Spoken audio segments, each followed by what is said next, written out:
Welcome to one of our country's most pleasant cities, a bounty of climate, sea air, good living, with the backdrop of some of the nation's muscle in the naval armada that calls San Diego home.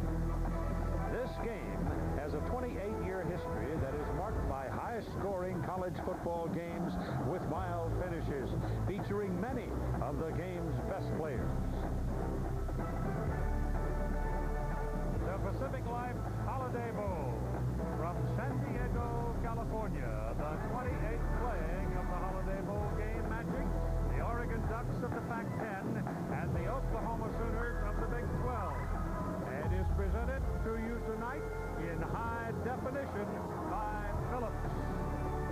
And we hope your holiday season's been going along well for you. As you know, when we come to this time of the bowl season, the larder gets a little bigger. That means more money to be paid out. And the man standing next to me is Dan Fouts. Dan Fouts had his time in San Diego as a member of the San Diego Chargers. He quarterbacked them, and he had the kind of moments that put him in the Pro Football Hall of Fame. So he knows how to get from here to there in this town. And I might also tell you that he is an alumnus of the University of Oregon, but he's fair. Oh, yeah, real fair. And I really appreciate you showing highlights of me running the ball, Keith. Well, it was too good to pass up. Rare, too. Let's start with strength against strength and talking about these two teams. Oklahoma has Adrian Peterson, the great running back, in good shape. Here comes Haloti Ngata, and one of the best Oregon defenses I've seen in recent years. Well, for Oklahoma, they want to run the ball, and who better to run the ball with than Adrian Peterson? He's finally over his sore right ankle. He's as close to 100% healthy as he's been all season. And last year against Oregon, he rushed for 183 yards. Nobody in college football runs harder than Peterson. Nobody hits the hole faster, and nobody is more important to the success of the Sooners than Adrian Peterson. And for Oregon, strength means Haloti Ngata. This giant of a man anchors the Ducks' defensive line. He was named the team's MVP this season.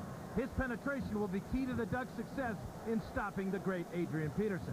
A different kind of a look from the Oregon football team, the spread offense against the speed of the Oklahoma defense. Well, the Oregon Ducks will use that spread offense with two quarterbacks, Dennis Dixon and Brady Leaf. They'll throw the ball and hand it to a bunch of speedy wide receivers and running backs who can really fly. As for the Sooners, they will counter with the fastest set of linebackers in the nation. They're led by number 42, Rufus Alexander. He's all over the place, and he cares little for what type of offense or the type of players he's facing. As long as there's a football on the field, he's going to find it and make bad things happen when he does.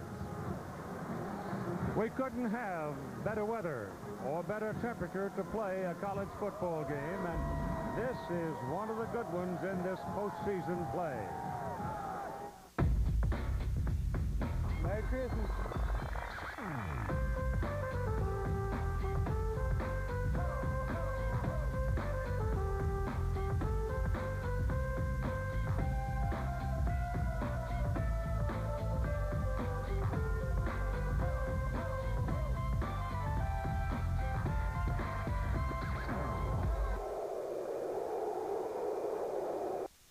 The holidays are one hectic time of year. This season, Dish Network Pay-Per-View invites you to relax and enjoy a movie.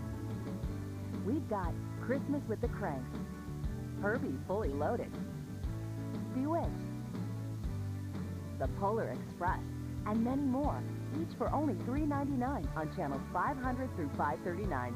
So have the happiest of holidays. Take a break, order a movie with your remote from Dish Network Pay-Per-View. January 8th, 2006, a revolution begins. The most demonic. That's a true and obscene. Unforgiving. Designed to punish the human body. Battleground of pain returns. The Elimination Chamber. To become WWE champion, they must conquer the men. But will they survive the chamber? The power to help you succeed. The oldest iron-hulled merchant ship, Star of India. This vessel launched in 1863, went around the world 21 times, built in England. Well, You had to have endurance to do that, but you have to have endurance to do what Holly Rowe of ESPN, our field reporter, is doing. This will be 5 bowl games in this postseason, finishing with the Rose Bowl up in Pasadena. Holly, welcome. Thank you very much. Well, I haven't been around the world 21 times, but here on the Oklahoma sideline, I can tell you that their young redshirt freshman quarterback, Rhett Bomar, has had a steep learning curve in his first season. But the coaches say he's smart and competitive, and he's gotten better in their last stretch of games. Just 2 interceptions in his last 3 games. Add that to 5 touchdowns he's thrown in the last 3, and this is a young quarterback on the rise. He will have some changes tonight. Coordinator for offense, Chuck Long, has taken the San Diego State job. They have promoted Kevin Wilson. He will call the plays from here on the sideline, so it will be a bit of a different communication, but should not be a factor. Now for more on the Oregon sideline, here's Todd Harris. Thank you, Holly. The Oregon Ducks say being snubbed by the BCS is nothing new to them. In fact, when they finished the season 10-1, beating the Oregon State Beavers in the annual Civil War, Coach Mike Bellotti prepared them for the inevitable. And what they did was they sent out a poll to their fans saying, which game would you support? There was a 3-case scenario. They could go to the Fiesta Bowl, they could go to the Sun Bowl, or they could come here to San Diego, the Pacific Life Holiday Bowl. Overwhelmingly, the fans said we would go to San Diego. Aside from that, there's 49 Californians on this Oregon Duck team, so they feel right at home here in San Diego. No snub here, Keith. And the Oklahoma Sooners kick it away. Garrett Hartley knocks it down the field, and it is picked up by Jeremiah Johnson. And Jeremiah runs into trouble inside the 15-yard line. He never really got it going, and the Sooners came in a hurry. Here is your starting lineup along the front for the Oregon Ducks. These people started the last 9 games, and the spread formation apparently has given them better help. The receivers, dandies here. Wide out, Demetrius Williams, 55 catches. He leads the corps. And the backs, the quarterbacks to start, Dennis Dixon, who shared time with Brady Leaf since the season-ending injury to Kellen Clemens. Terrence Whitehead is one of the top running backs in the country and has become a very good receiver, and you'll see him a lot, I suspect, in the screen pass play tonight. So they're going to start well back at the 13-yard line, playing on real grass here in San Diego. Dixon with a little play action, flushed out of the pocket, gets away from 1, got away from 2, and got up to the 15 for 2 yards. Along the defensive front for the Oklahoma Sooners, the blacksmith is Dusty Dvorak, 298 pounds of attitude. It's not the biggest defensive group around, but they're very quick.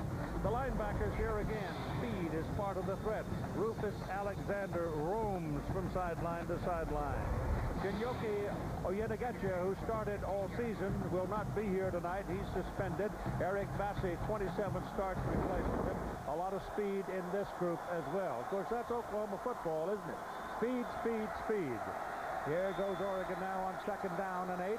Out of that spread formation, Dixon keeping again, and the Sooners knife in and get him. That's Rufus Alexander making that tackle.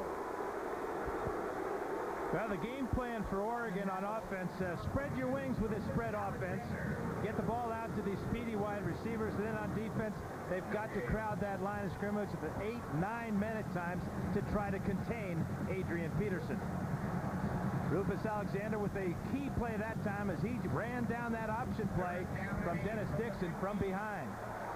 It is a Big Ten crew officiating tonight's ball game. The referee is William Lemonnier.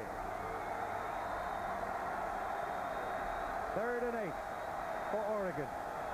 Dixon gets his pass away, and it is caught by Demetrius Williams, who leads the team in receiving, and Demetrius picks up a first down at the 25-yard line, tackled by Regis Smith. Regis Smith is one of the freshmen playing in the defensive secondary for the Sooners. Alexander, the leading tackler for the Sooners on the year, but it's the run after the catch for Demetrius Williams that picks up the first down as he gets away from the great Rufus Alexander. That Max Unger right there that you're looking, the big broad back, he's a freshman starting at left tackle. He's played very well. They send Whitehead in motion. Good receiver. Dixon back there by himself, looking to throw. Pressure coming. And he runs the pressure. He's very quick. and he gets up across the 25 to about the 28. DJ Wolf tracked him down. Great pressure again from the Sooners. It's there right in on Dixon very quickly. But check out this speed of number 10. Ayodele had him. So did C.J. Ayu. He turns the corner and picks up about 3 yards. But at 195 pounds, Dennis Dixon is not going to survive running the ball and getting tackled by the Sooner defense. It is 2nd down and 7 now, and the Sooners go to 5 defensive backs as Dixon throws hard, and it's low and at the feet of the intended receiver, Cameron Colvin.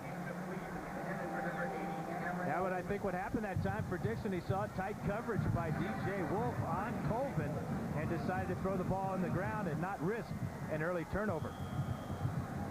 Gary Croton, the offensive coordinator, came over from BYU, and he's not afraid to be an aggressive play caller. He told me earlier last week he wants to score a lot of points. He's going to pull out everything in his playbook tonight. He may have to, because Oklahoma's sitting there with that big hammer. A senior quarterback who had a broken leg and was gone at the middle of the season. One of the better quarterbacks in the country.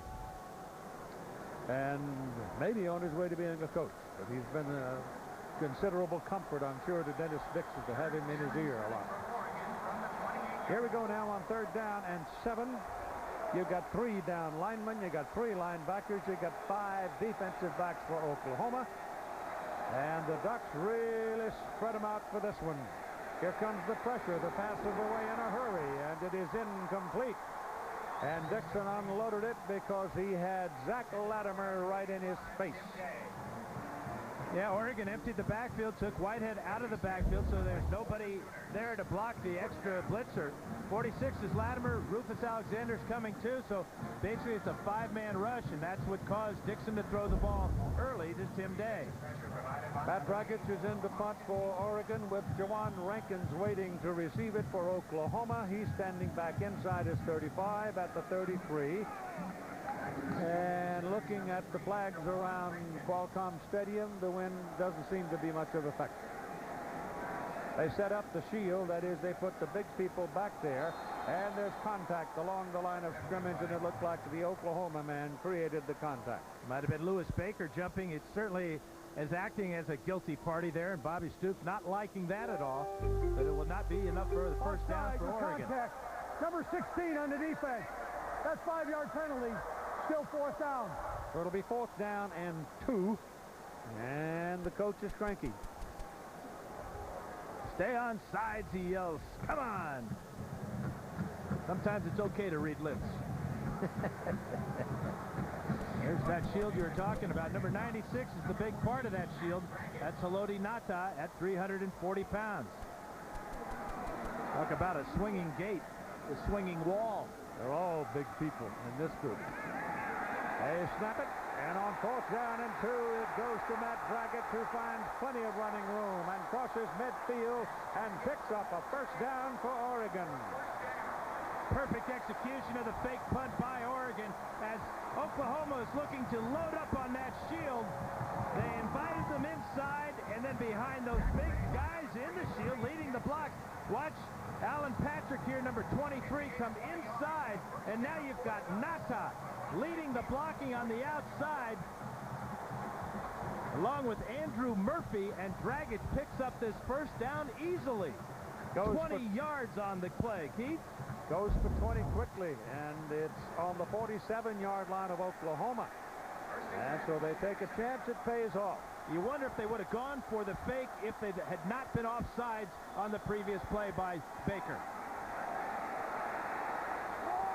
It is Garen Strong throwing. Started around Dixon going down the field, and Dixon was trying to hunt down the pass. And the quarterback with great speed turns into wide receiver, but they can't hook it up. Why not run a trick play after a trick play? The defense is not going to expect it, but the penetration here, pretty good throw here by Garen Strong, the lefty. I'm not sure that Dixon realized where he was on the field. He might have thought he was too far to the sidelines. He might have been able to take another step and haul that one in. Close. He got both hands on it, but couldn't reel it in. Now he goes back into the quarterback position out of the spread formation. Ball goes to him, throws it sideways. That's a forward pass. Ball goes to James Finley.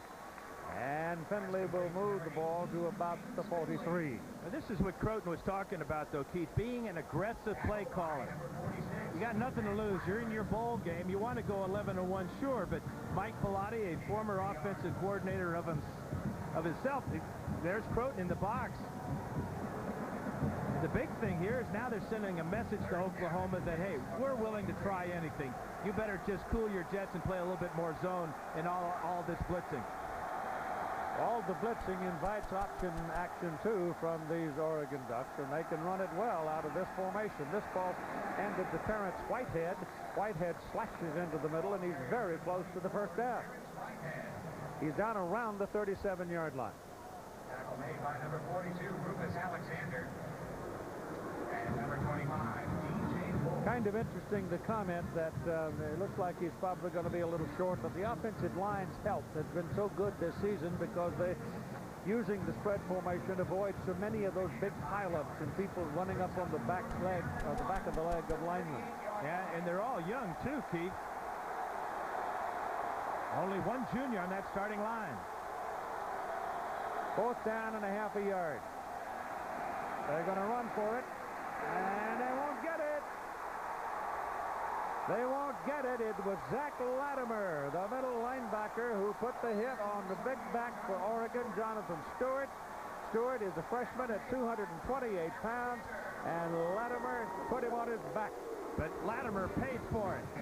You can see him holding his left arm and left shoulder. Stewart's a big guy. Great tackle by Zach Latimer. And we've got a timeout. Life Holiday Bowl is brought to you by Pacific Life. For insurance, annuities, and investments, choose Pacific Life, the power to help you succeed. And Capital One, what's in your wallet? Another landmark here in the San Diego area, the Hotel del Coronado, opened in 1888. You believe it or not, this is where Walt Disney took his staff to plan Disneyland. Did a pretty good job, didn't they? You bet. Nice place. Yes, it is.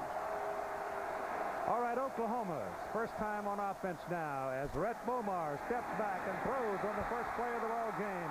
Joaquin Iglesias, one of the two freshman wide receivers starting, and he's got a big play out of it all the way inside the 40. Left side guys and the front for Oklahoma, over 300 pounds. Messner is the junior, the others the seniors. They'll have their hands full all night against the Oregon defensive front. Malcolm Kelly is the other end. He is the other freshman. Iglesias just made that play. Rhett Bomar beat like a drum as a redshirt freshman in the first half of the season, but he's a big, tough guy, weathered the storm, and has played very well for the last 6 games.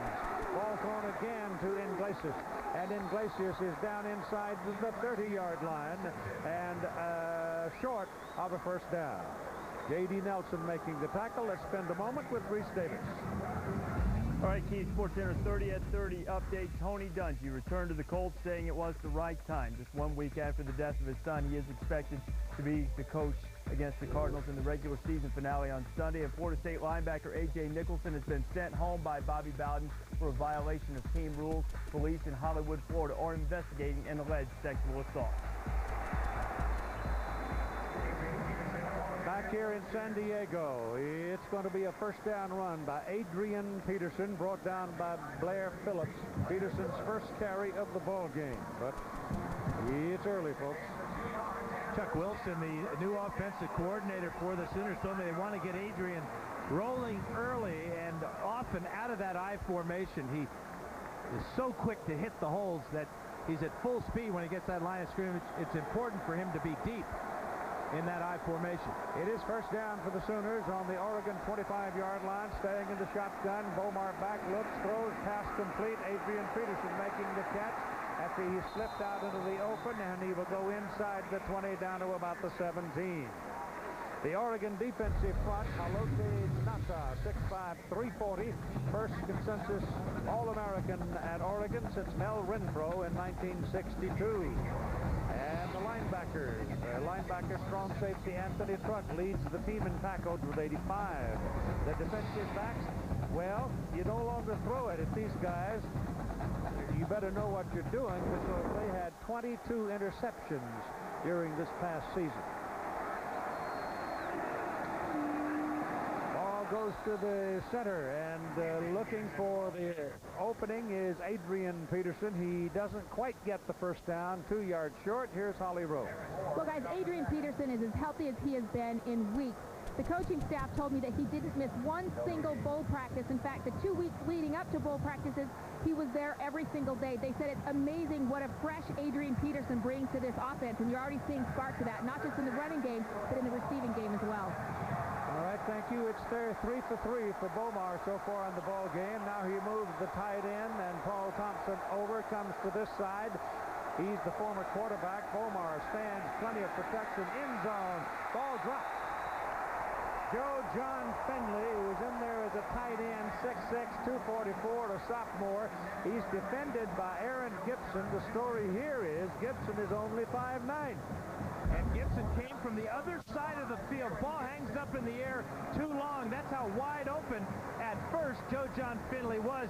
You talk about perfect timing by Aaron Gibson. That was it right there. Saved the touchdown. Now they'll try for 3. On the field for the field goal try, Garrett Hartley, 34 yards. The holder is balls up, and the kick is good. And so the Oklahoma Sooners go to the lead by a score of 3-0 here in the first quarter. We've got 8:04 to play.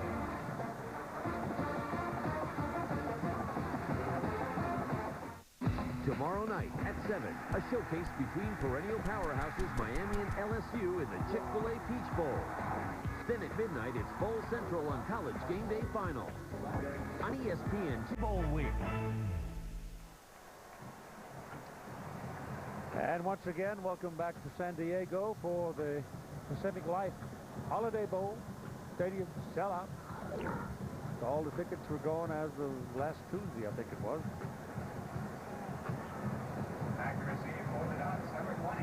Garrett Hartley will kick it off for the Oklahoma Sooners. They go on top with a 34-yard field goal.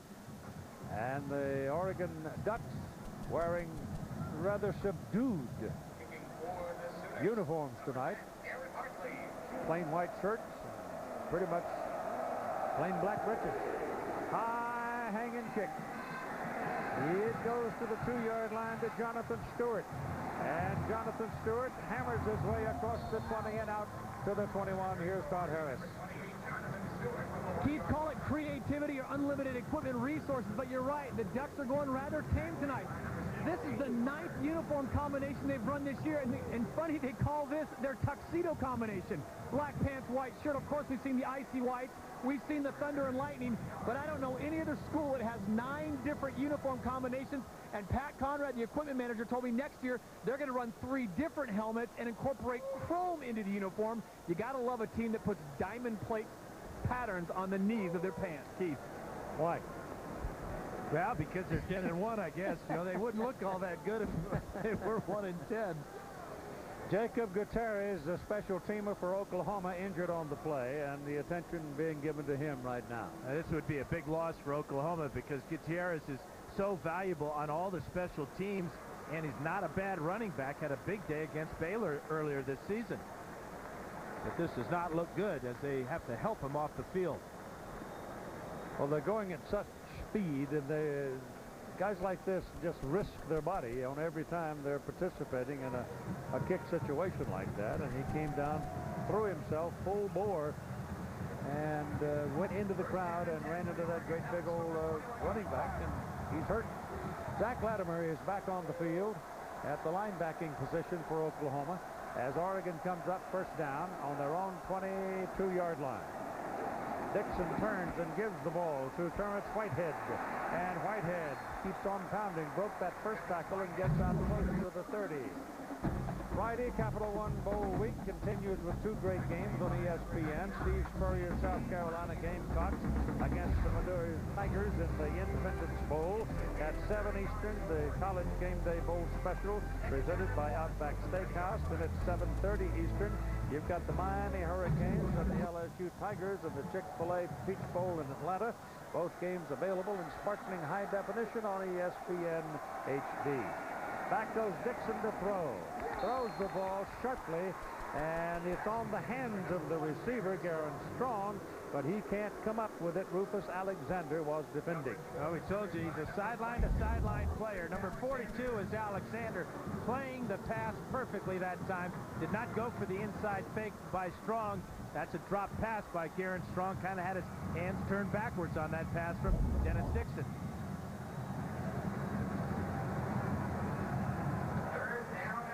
Third down and a yard and a half.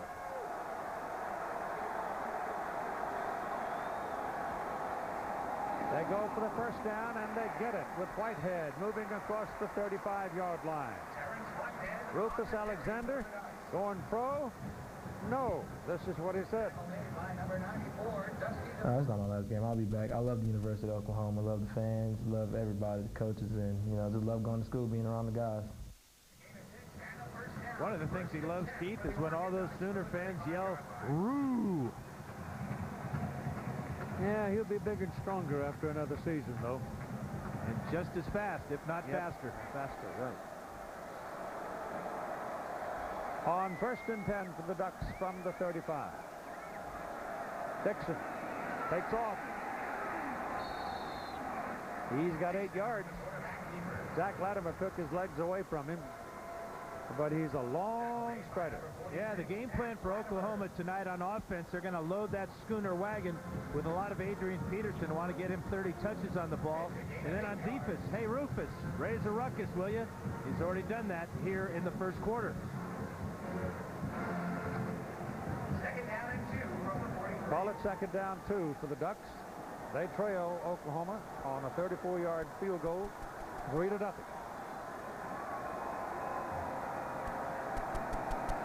Dixon looking, lets it go to the sideline. Pass caught. Brian Paysinger, sophomore out of Long Beach, California, went up and pulled it down. Dixon's got some mustard on that pass, I'll tell you. And great touch as he had to get it over the linebacker, Clint Ingram, and drop it down to his receiver. Watch this ball go over number 44 right there, who is in great position by 1 inch. And Paysinger brings it down and gets out of bounds. What a throw by Dixon. Tight rotation helps, doesn't it? Oh, no question.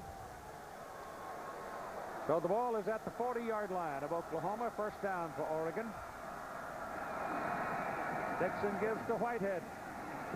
Whitehead's hit at the line of scrimmage by a half a dozen, led by Latimer and Corey Bennett. Tackle made by number 97, Corey Bennett. You will see a lot of Oklahoma crowding that line of scrimmage with 8 or 9 men, but one thing that they have, they can crowd it with those linebackers, and yet they have the speed to drop back into the secondary, make plays in the passing game, as we saw Ingram almost do that time. Ingram has 4 of Oklahoma's 12 pass interceptions this season.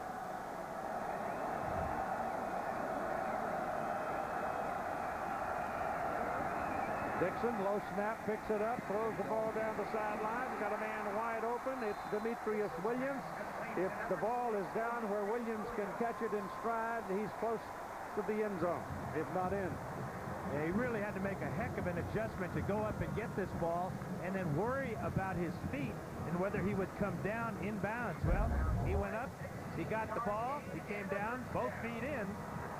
But you're right, Keith, if that ball's out in front, he might have scored.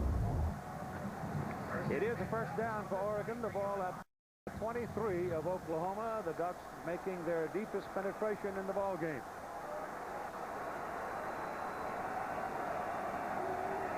Dixon gives the ball to Whitehead, found a hole, and one man keeps him from getting across the goal line. Calvin Thibodeau stayed at home and was there to make the tackle. Yeah, heck of a tackle by Thibodeau, because that was a huge hole on a counter play.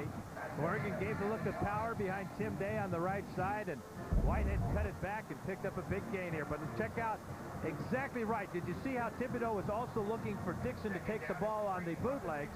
He stayed at home, made the tackle. It'll be second down, call it 3. Dixon's pass down the middle, pass complete to the tight end, Big Tim Day, and Day's inside the 10, first and goal, Oregon. The Ducks are marching. Yeah, this is an impressive drive for Oregon after getting stopped on 4th and short by the Oklahoma defense and then giving up a field goal. But Dixon certainly has settled down. This offensive line giving him time to throw. Not much pressure from the Sooners on that play. First and goal from the 8.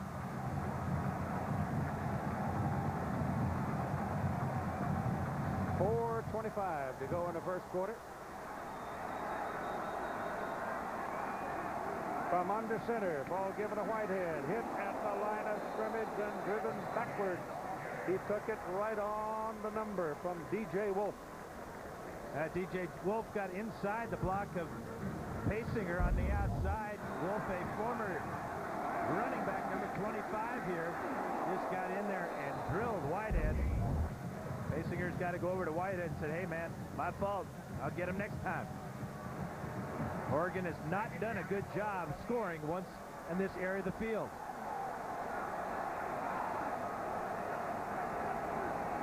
Dixon shopping, takes off. Gets down to the 6, maybe the 5. And that was Rufus Alexander making another tackle for Oklahoma. Part of the reason that they have struggled, Keith, is because of this spread offense. It's brand new to them.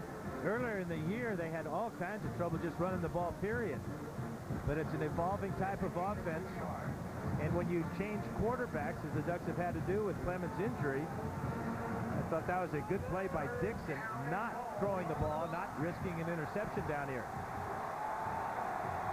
Collective blocking, though, is difficult to achieve when you're running a spread offense. You can't get that real power stuff. Goes the other way with it to Demetrius Williams. Touchdown! There's your running game. Great deception by Oregon. Gave the look of the option play to the wide side of the field. Came back and pitched it at the last second to Williams on the end around. Perfectly executed.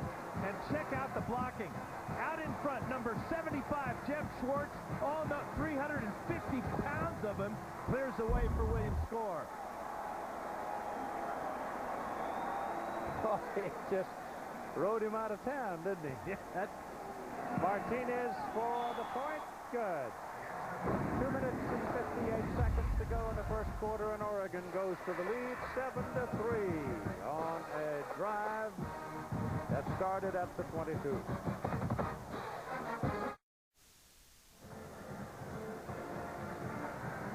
Let's take a look at the touchdown run by Demetrius Williams. This is Schwartz here, number 75. Schwartz right there. Check him out. He's going to be blocking on Darian Williams as Demetrius Williams goes into the end zone. 6'7", 351. Todd, he's a big man, isn't he? Oh, he's a big man, and he wears a big shoe. This is the Holote Nata shoe, the biggest shoe I thought I'd seen before other than Shaquille O'Neal. It's a size 16 4E. Behind that, though, that's Jeff Schwartz's shoe, a size 19 5E. It's such a big shoe, they don't even have a plate big enough, so tonight he's wearing a shoe that they stretched for him. That is one big shoe, and that is one big blocker out in front. That's big enough for you to get in it and stay warm if it gets cold. That's Bigfoot. They found him. Ball bouncing around, got past the first Sooner, and the second man picks it up and then falls down at the 29-yard line. So the Sooners are going to possess the football somewhere in the neighborhood of the 29. Paul Penninger will lead the Fresno State offense against the Tulsa Golden Hurricane. They meet averaging over 30 points a ball game, and it's the first time, you know, at one time Fresno was just sailing, gave USC fits. And then they've had some trouble doing much since that time. That's the AutoZone Liberty Bowl. That's part of Capital One Bowl week at ESPN on Saturday, 1 o'clock Eastern time. Tulsa and Fresno State. Adrian Peterson is the single back for the Oklahoma Sooners, and they fake it to him. Bomar keeps it, throws to a wide open Malcolm Kelly, and Malcolm Kelly gets up around midfield before he's out of bounds. Good play by Bomar. He just took everybody's eyes away from the ball. Well, he was faking it to Adrian Peterson, and Oregon went with him. This is a counter, a crossing route by Kelly. Check out this hit by J.D. Nelson. But Bomar's on fire. 4 out of 6 so far here in just the first quarter. And the ball 4 is out of 5, rather. Excuse me, Keith. Resting right on midfield, right on the 50. First down, Sooners. 7-3, Oregon is leading. Peterson and Runnels. J.D. is a blocking back of the first order. Ball is thrown outside to Iglesias. He's now caught 3 balls, and each time moved the ball very well. One real big play to get him down for the field goal try. And an interested observer on the sidelines is new San Diego State head coach Chuck Long, former offensive coordinator for the Sooners. Done a great job in developing quarterbacks from Hybl to Heupel, Jason White, and you can see the effect that Rhett Bomar has had in the last couple of games. He has vastly improved because of Chuck Long now working at San Diego State. There's Kevin Wilson, the new offensive coordinator for the Sooners. It's second down and 5, and Bomar going deep down the middle. It is incomplete, intended for Malcolm Kelly. Kelly's got pretty good size. He's 6'4", 204 pounds. Defended by Aaron Gibson, so though Aaron, he's 2 for 2 tonight. Yeah, he led the nation in interceptions this season with 7. You can see he's running the pattern for Kelly. In fact, he had a good shot at intercepting that one. This is what Sooner fans have seen too much of this year. Their quarterback getting belted and landing on his back. That's Toena with the hit that time. He's made out of old leather and hamstrings, though. He's a tough kid. Yes, he is. Out of the shotgun. Bomar again is hit as he throws, and the pass goes sailing away.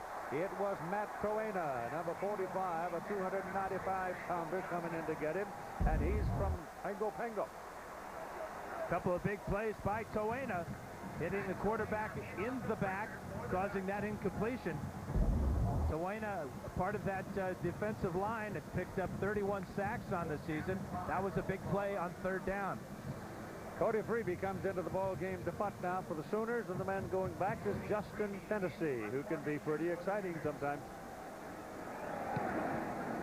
Left footer gets it out with a lot of air under it. Ball fumbled, and Tennessee covers it, and there's a penalty flag. Alan Patrick. Yeah, he interfered with Tennessee's chance to catch that ball. That's what drew the flag. Stoops didn't like the call, but I believe it's a good call.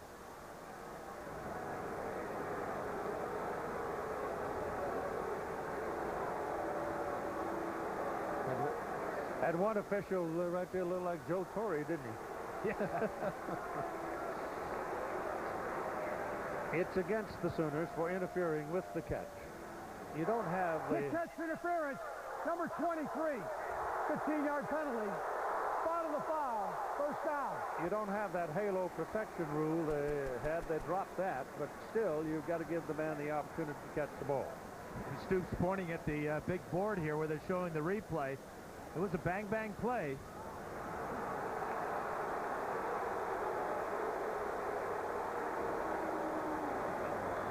So Oregon will take the ball after the penalty up on the 29-yard line, and Brady Leaf comes out at quarterback. He's a 6'5", 223-pound sophomore out of Great Falls, Montana, and yes, he is the younger brother of Ryan Leaf.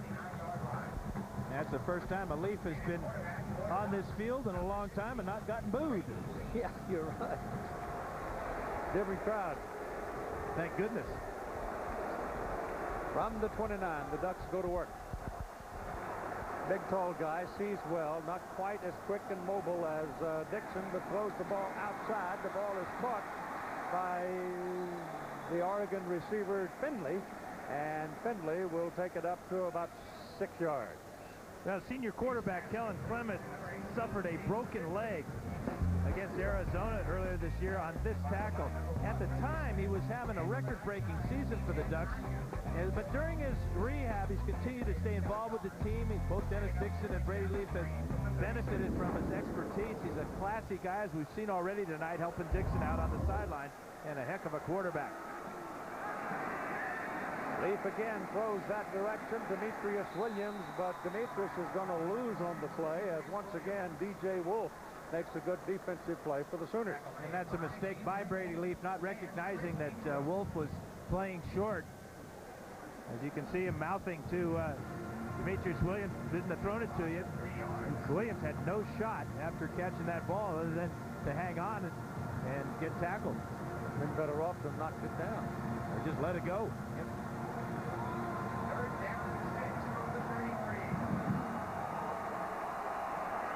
Third down and 6, less than a minute to play, first quarter.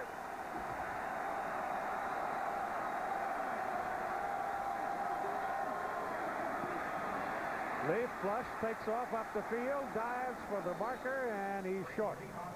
He's going to be close to 2 yards short of the first down. It'll bring up 4. And I don't think they'll be trying to go for on 4th and 2 in this territory. Yeah, Leaf would like to have that one back because it's 6'5" and about 225 pounds or so. He might have been able to stay on his feet and knock a tackler back and pick up that first down, but he decided to go low before getting hit and came up a yard shy.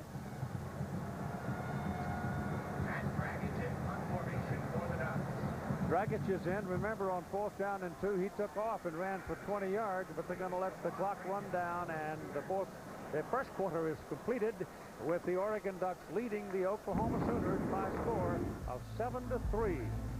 Leading 7-3. Dragic gets a low line drive at the tail dragger, though, and it's going to roll in Oregon's favor, and does inside the 15 and dead down around the 12-yard line. So it works just fine. Here's Holly.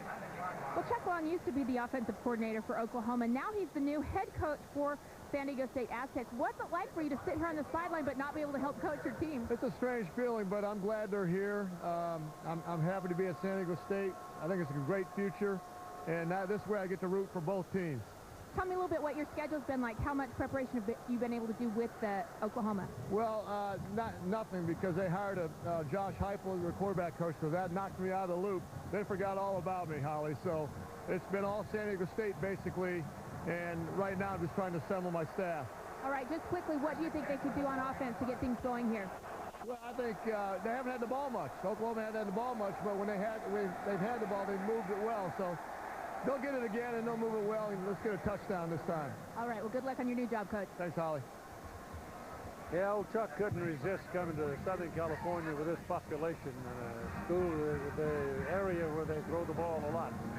Adrian Peterson carried down that play, and he almost disappeared. He's got 3 rushes, Keith, for 3 yards. And he disappeared that time because Haloti Ngata took him down.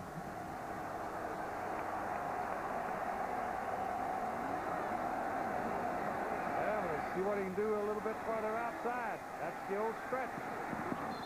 And it works all right. He drops that shoulder, looks like he's going to go there, goes over here, goes there, and goes on over there. And first thing you know, he's got 10, 15 yards. Oregon Ducks 10-1 on the season. Oklahoma 7-4. They lost a game near the end of the season to Texas Tech on a disputed call. The Ducks tonight, if they win, would have 11, and that would tie the school record for the number of wins. And that's what they have in mind. And right now they're leading. Touchdown, the field goal.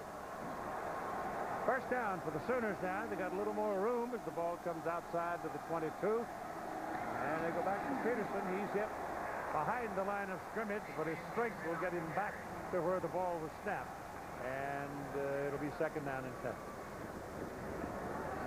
Haloti Ngata, number 96, right there, going to get double teamed. What that does, that allows Haverly to get in penetration, and also Matt Toena to get across the line because they're being blocked by just one man. So Ngata having an influence on the 2 of the last 3 plays, one on the tackle, and then that time occupying 2 blockers.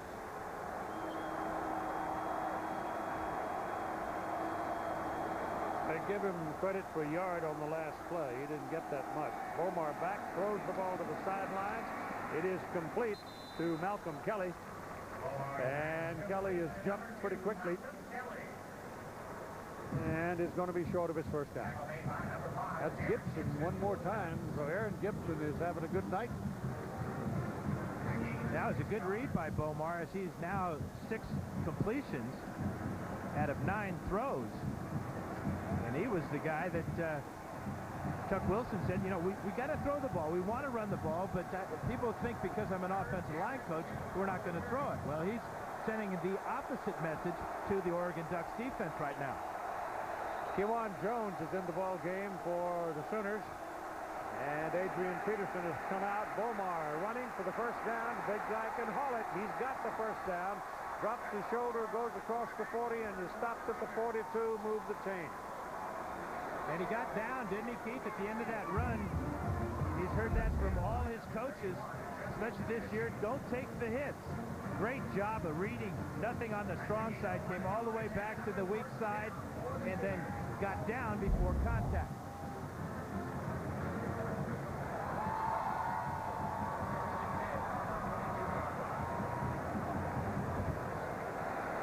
First down Sooners.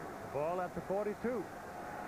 Bomar pitches that ball wide. It goes to Adrian Peterson back on the field. He had a little helmet repair. Bomar has been lectured considerably about the way he started playing this season, and he's changed his ways, as he tells us in this soundbite. Coach Heupel, you know, our new quarterback coach, one of the first things he said, you know, you just got to get down. I was like, yeah, like I hadn't heard that this year a lot. And but it's just, I don't know, it's in the mindset. I can't, you know, it's hard to do just to get down to think, but as long as I try to, you know, avoid the big hits, you know, I'll just keep playing the way I play.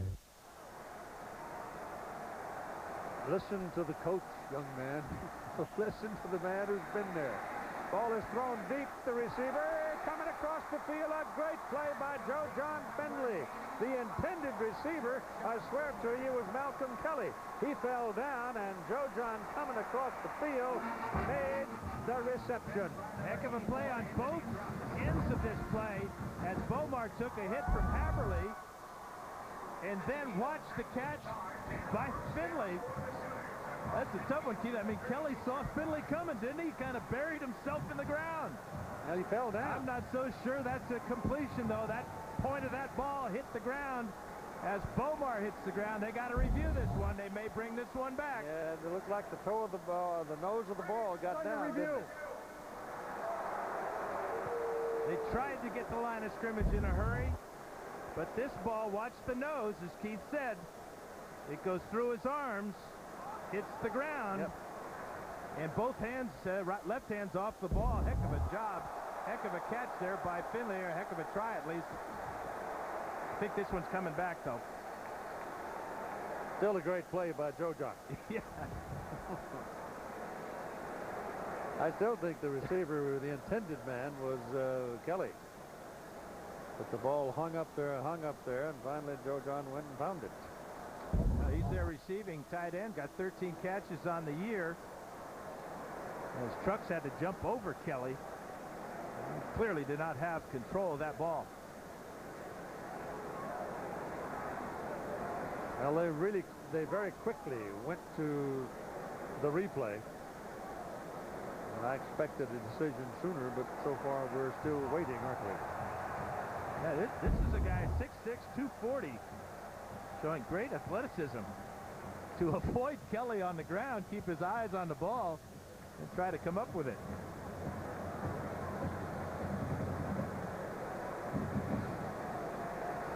Following the review, the pass has been ruled incomplete.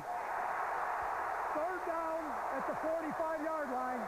Third down, 45-yard line. That's the right call. Not for him, it's not. No, but the nose of the ball was on the ground before there was control. Yep.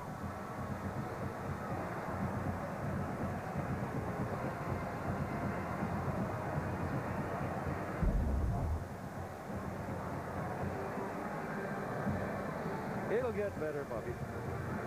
Everything balances out, they say. Well, they're going to have to convert this 3rd and 7, just 1 of 3 so far in the first half on 3rd downs. 3rd and 7 is a tough one. The Sooners face 3rd and 7 from the 45. As Kelly goes to the top of your picture, Bomar calling the play, setting him up. He's in the shotgun.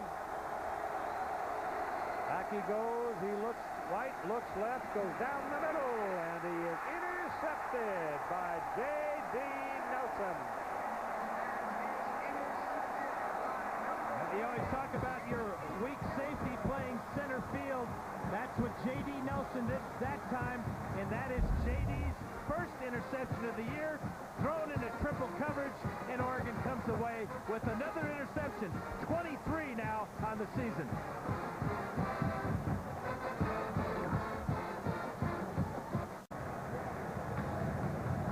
Take a look at Josh Heupel's new student, Rhett Bomar. This is what they're going to work on, is that throwing motion. A lot of arm in that throw, not much body. Poor decision making too, as J.D. Nelson comes up with the interception for Oregon. First turnover of the game, but Heupel will work in this offseason with Rhett Bomar, try to get him to throw more with his body and to read the defenses just a little bit better. Brady Leaf comes out for his second series. He threw an interception a while ago himself. And he's back to throw here and gets it away. The ball is caught. And it is good for a first down at the 45-yard line as James Finley comes up with his second catch of the night. Finley is the Ducks' second leading receiver behind Demetrius Williams, and he usually catches the ball over the middle. Had a big catch against Cal in overtime, a pass from Brady Leaf that won that ball game. Finley with 24 yards on his 3 receptions. That puts the football up at the 44 is where they put it down. And they stay in that, but they put 2 wideouts at the top of the screen this time. Ball bounces back, pressure coming. Leaf gets it off and throws to the sidelines. He threw it to an embattled Dante Rosario. DJ Wolf was battling with him, and it's incomplete. Friday, Capital One Bowl week continues. 2 games on ESPN. South Carolina Gamecocks against the Missouri Tigers in the Independence Bowl. That's Steve Spurrier, Carolina, you know.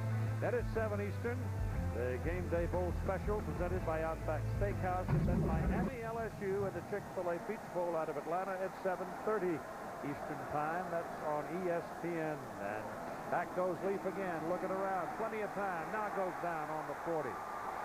Didn't feel the pressure from the back, and Calvin Thibodeau gets another tackle.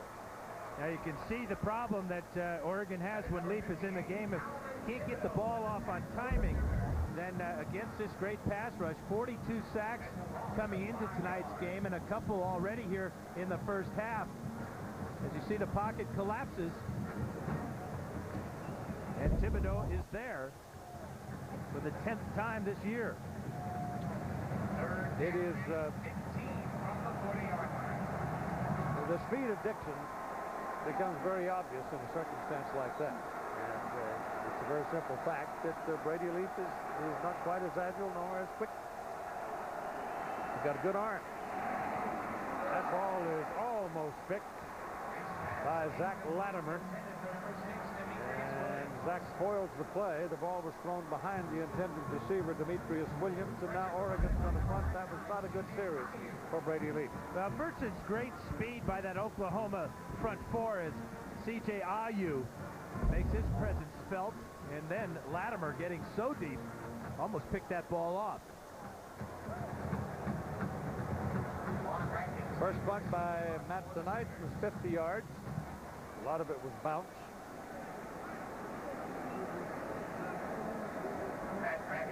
As they set up the shield, when the ball is snapped, then Nata steps into the open spot right there. Picks up the guy coming in. I mean, he stopped. And this time, Dragon picked up beauty. It's down at the 5-yard line. Holy cow, what a 6-iron. He nailed the punt, 57 yards, and stopped it at the 5. Give it man a hand.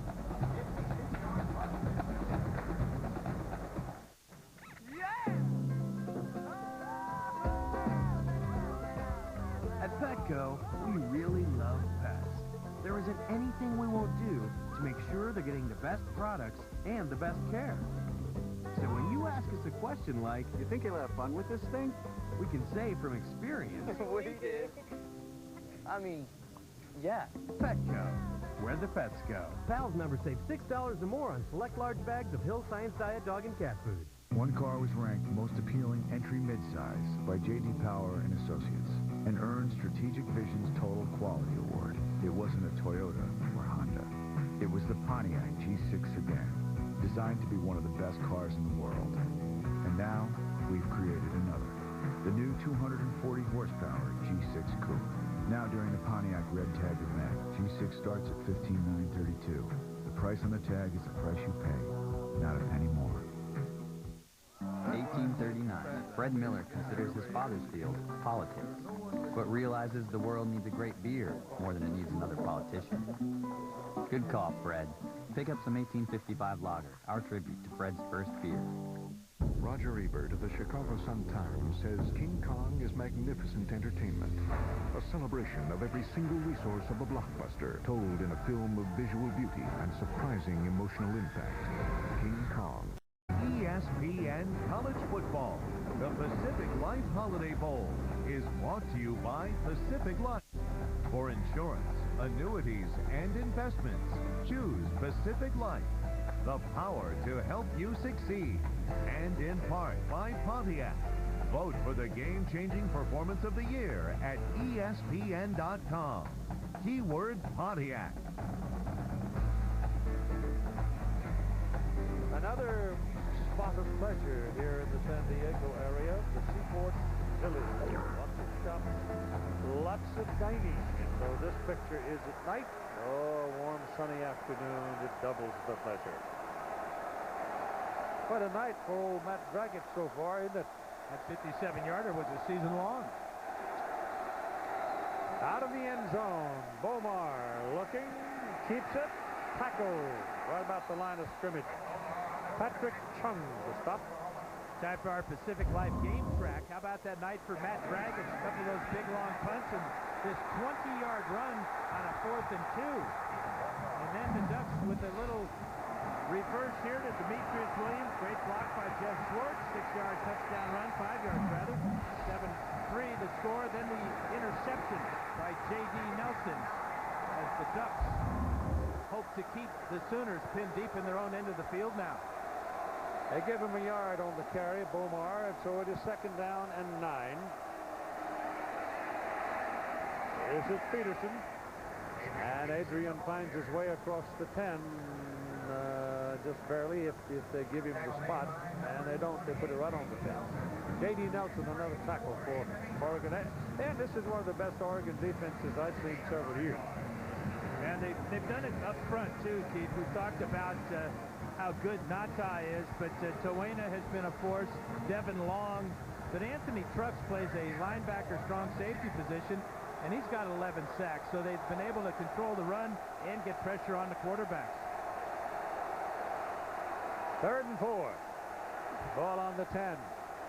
Rhett Bomar looking around, throws, and the ball is caught by Kelly. Kelly's across the 15. He's got a 1st down.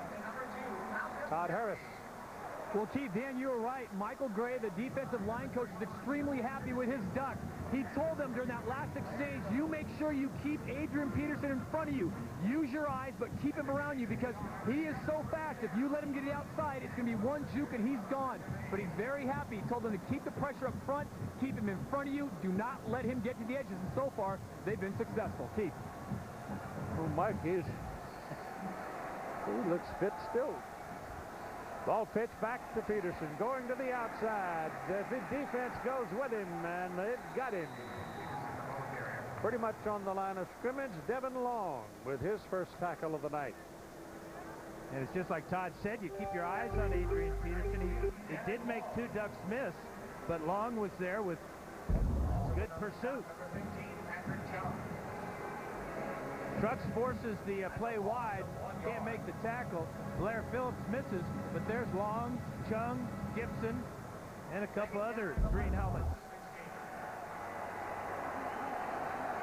He's got 8 carries, 20 yards so far tonight, but it's still early. Bomar to the 20, 21. Doing a good job of holding Peterson down. Bomar is still a dangerous guy they got to keep their eye on, but Oregon has struggled the last 4 games of the year in stopping running backs. You can see Michael Bell of Arizona over 100 yards. Marshawn Lynch had a huge game against the Ducks. Jerome Harrison was an All-American this year, and Evanson Bernard from Oregon State had a big day, but the Oregon Ducks won all 4 of those games.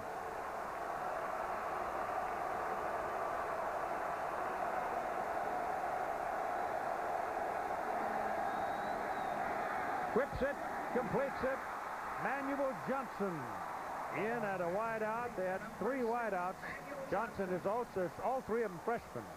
You've got Johnson, a freshman, Kelly, a freshman, Iglesias, tackled by Peterson, moved the chains. The Sooners have a first down at the 35. Yeah, conservative play call on defense for Nick Aliotti, playing zone there. As Johnson gets inside Peterson, it's just his 9th catch of the season. But you can see that the future is bright for Oklahoma's passing game with Bomar throwing to all these youngsters. Alan Patrick is in the backfield now as a protector for Bomar. And Bomar fakes it to him, throws to the outside. Good to Iglesias. That's 4 catches for Joaquin Iglesias in the ball game, and that's another first down for the Sooners. So they started back around their 4-yard line in this possession, and they battled their way out near midfield. Now, Kevin Wilson doing a great job of mixing up the plays. Their misdirection, bootleg, and throws against the grain have been very effective, as there's been a number of times in this first half where Bomar's had receivers just wide open in that Oregon secondary. Iglesias has 51 yards on his 4 catches so far. Bomar throwing again. Deep. Incomplete. Overthrown. Aaron Gibson defending Malcolm Kelly. They got their feet somehow. They looked to me like he stepped on the back of Gibson's foot and fell down. But Aaron Gibson had nothing to do with Malcolm Kelly falling down, I don't think. They just got tangled up.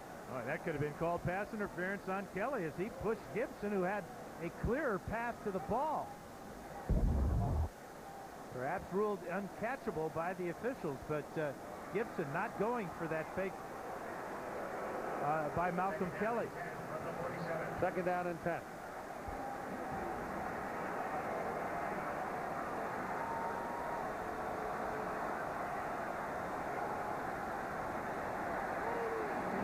Ball dropped.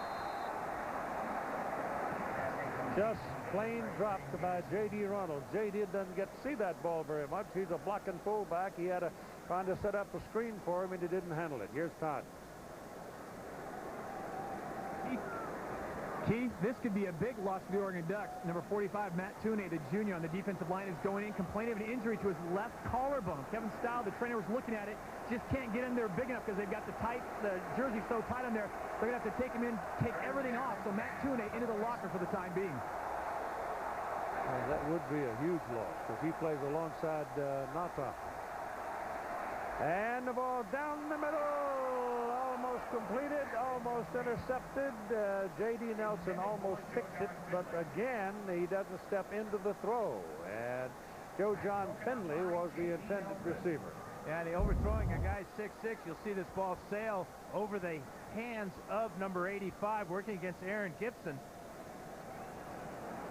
But it's Bomar's throwing motion, basically, just does not step into the throw, and the ball will sail almost every time when you're trying to throw a hard one.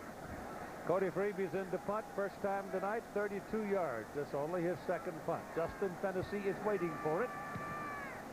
Oh, he got this one. Runs Justin all the way back, takes a bounce, rolling around, and did he get to the chalk? Apparently not.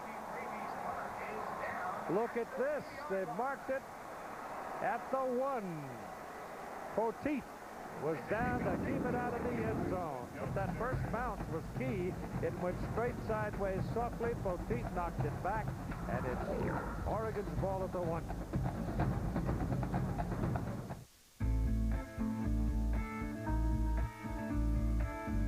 There goes Elvis kicking up the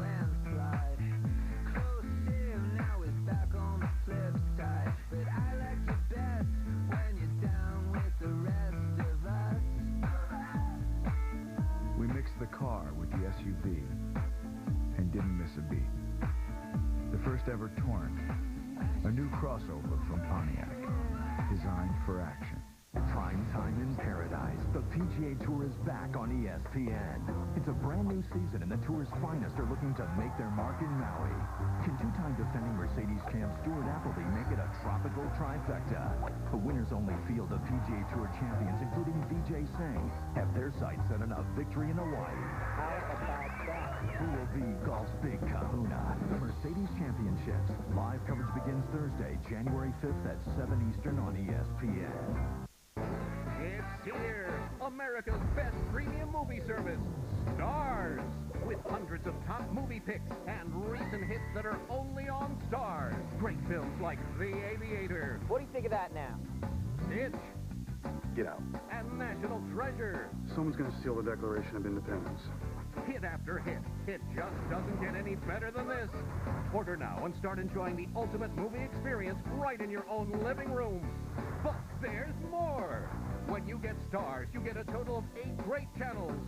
That's over 350 different movies a month. And that's not all. Become a Hollywood insider with behind-the-scenes access to the biggest stars and the best movies. What are you waiting for? Order Stars today. Visit DishNetwork.com. Call 1-888-DISH-130. That's 1-888-DISH-130. Or simply pick up your remote and press Select Now to order Stars.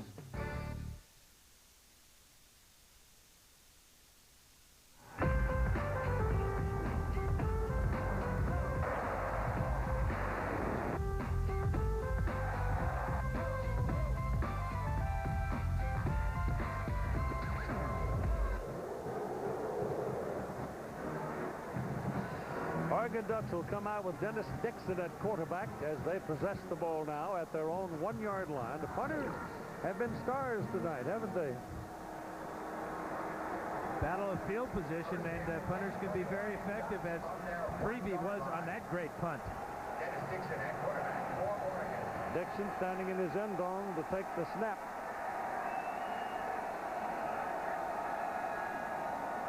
He's going to throw it.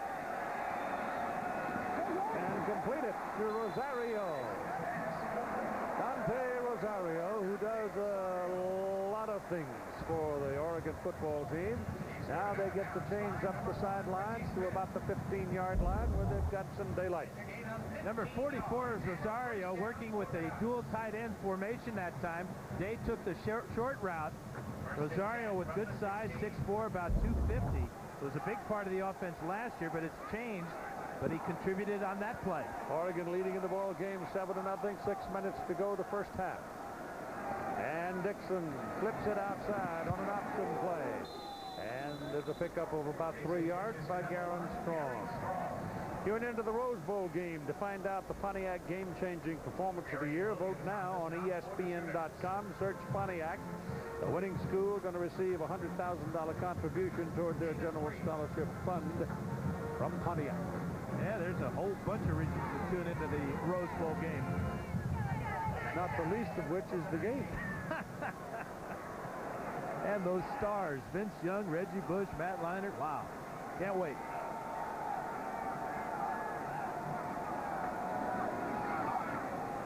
This is Whitehead breaking 2 tackles and takes it across the 30-yard line for another first down. That's a heck of a tough run by Terrence Whitehead. Now, that's the thing about Terrence Whitehead. He gained 1,000 yards rushing last year. This year, just about 600, but so many times he makes the first guy miss. This time, he makes 2 miss, including Zach Latimer. You wonder about Latimer's shoulder, though, because he had Whitehead in the hole that time, but couldn't wrap him up. So the Ducks get another first down at the 30. And they're they got 3 wideouts to this side, 1 at the top of the picture. Dixon again flips that ball to the outside, and they're going to pick up about 3 with Whitehead carrying. 2nd down and 7. Let's join Reese Davis. All right, Keith, SportsCenter 30 at 30 update. Tony Dungy is back with the Colts, returning to the team 1 week after his son's death. He will coach against the Cardinals in the regular season finale this weekend. And Florida State's A.J. Nicholson sent home by Bobby Bowden. Police in Hollywood, Florida are investigating an allegation of a sexual assault against a 19-year-old woman at the Seminole Team Hotel. SportsCenter after the game. Right, sir. Thank you. Second down, 7. Inside it goes to Whitehead on that little shovel pass. But the Sooners played it well, and Reggie Smith coming up in a hurry with help from Latimer again. Latimer's all over the place tonight. You know, that looks like a very dangerous play, but in reality, it's a pass play. So if the receiver, or the running back in this case, doesn't catch the ball, it's just an incompletion. So it shows you the versatility of this offense. It's a lot like what the Utah Utes ran last year with Urban Meyer. Third down, long 3.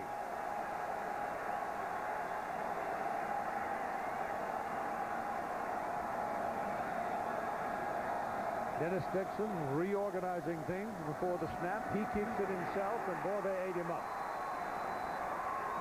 Right about the line of scrimmage. It's Latimer one more time with Dvorak getting a piece of the action. That's about as well as you can play the option play with Dvorak. Great penetration there. Help from Latimer. Dixon had no chance to pitch the ball, and even if he had, there was somebody with a pitch man on the outside. Brent Venables, the defensive coordinator, congratulating Latimer as he goes off. Well, they try to use that option in order to take away the sting of the rush of the Sooner defense, and that time it just blew up in their face. So it's 4th down. Dragic has gone 50 and 56 in his last 2 punts. He didn't get all of this one.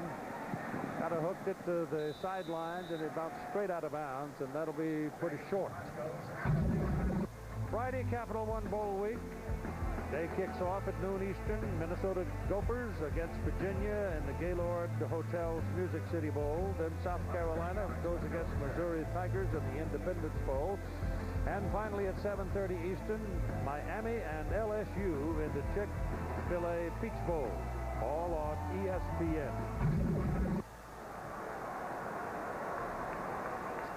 Kellen Clemens on the left, still using the crutches because of a really bad broken leg. I remember a spiral fracture, and those things are tough to get well. Fumbles the snap as it came back hard, and finally it is picked up in the backfield by Adrian Peterson, and Peterson will lose way back to the 19-yard line. Anthony Trucks was the principal on the play for the Oregon defense. Yeah, bad snap by Chris Bush. Bush is playing with a bad right hand. Broke it earlier this year. Ball actually not that bad. Bomar should have caught it.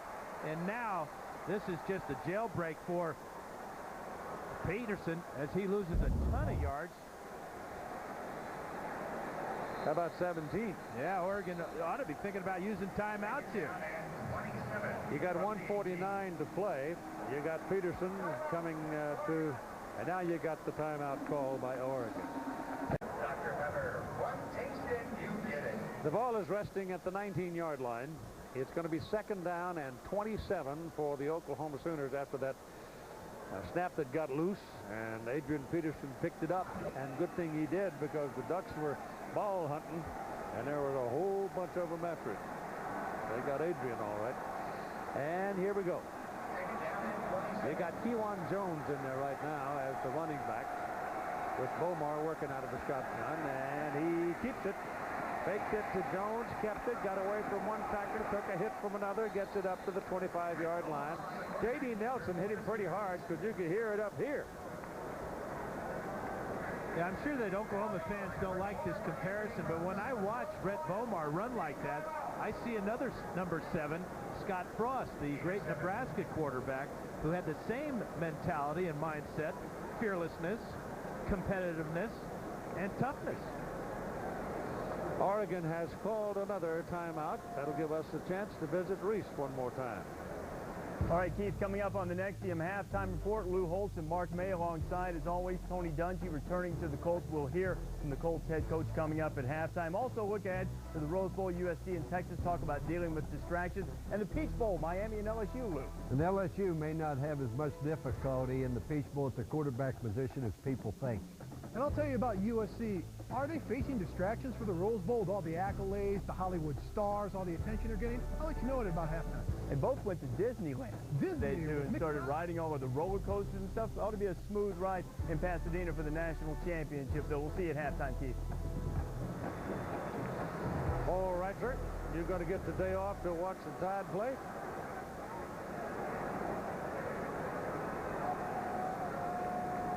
Reese is roll tighter, huh? Yep. Red Elk. Yeah. Ball's on the 25-yard line. Third down now and 20. Minute 40 to play in the first half. Oregon is leading Oklahoma 7-3.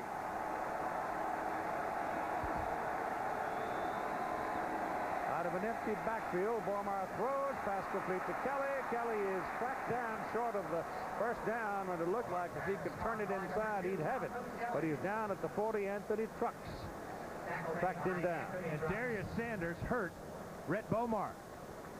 Sanders rushing one of 3 Oregon defensive linemen coming against the quarterback, and not a good sign as Bomar limps off the field. 95 is Sanders. Just kind of twisted his knee before. Yeah. He grabbed right before his left knee. Back up is Paul Thompson, who started at wide receiver tonight for the Sooners and was the starting quarterback for the Sooners at the beginning of the season. Cody Freeby is in to do the punting. Oklahoma. And Oklahoma has called the timeout with 50 seconds to play in the first half. Freeby in his 2 kicks tonight has gone 32-52, and the Sooners spend the timeout here. But Bomar, in the meantime, was on the sidelines trying to walk off a twist of his left knee. He never did go down, but somehow he did twist it. And I'm not sure, did Sanders really hit him? I don't think he ever touched him, or he might have stepped on his foot, or somebody might have stepped on his foot. Yeah, just one of those freak injuries. Well, I remember a couple of place kickers who had ACL operations as a result of joy on the sideline. Jumping up and down. That's really tough to tell on that one. It just looked like when he shifted his weight from his back foot, right foot, up to his left foot, he just tweaked his knee.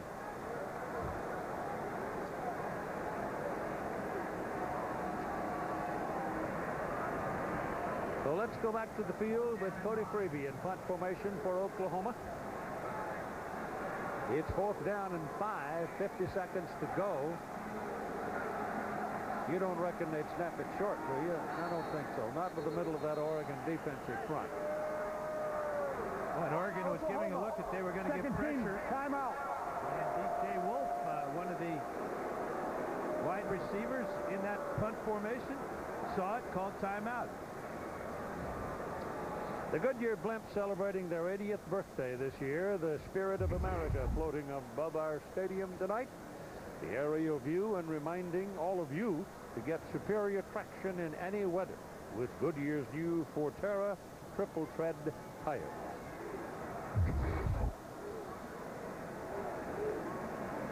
If the predictions of the surf along the coast down in this region, predictions going up to 9 feet, in some places maybe 11, there'll be some wet roads. You might need some triple tread. And you'll hear surfs up by a lot of dudes. You bet. It's been pretty rowdy up and down the coast for about 10 days. We're finally going to get the punt. It's a low liner that's going to bounce and roll around, and Tennessee wants nothing to do with it. Justin gets back enough, and the ball's going to go dead at about the 12-yard line, and here's Holly. Okay, guys, they just have examined the left knee of Rhett Bomar. He is up. He's walking around. It's something to the front of his kneecap. They've just put some kind of a spray on it, and unfortunately the trainers won't give us injury updates, but they are putting some kind of a warming spray on it to keep it a little bit warmer and more limber. He's up, walking around, and looks like he will be back out there. Well, he's going to the clubhouse so in just a few seconds, so it'll give him a chance to get to it early. Never know about knees. Ask me. Yeah, well, you've got fake ones. And I'm right behind you someday, I'm sure. They work. This is Dennis Dixon taking a leg ball, came out. And Finley looks like he's the man that dove on it. Great hands by Finley. This was a poor decision by Dixon.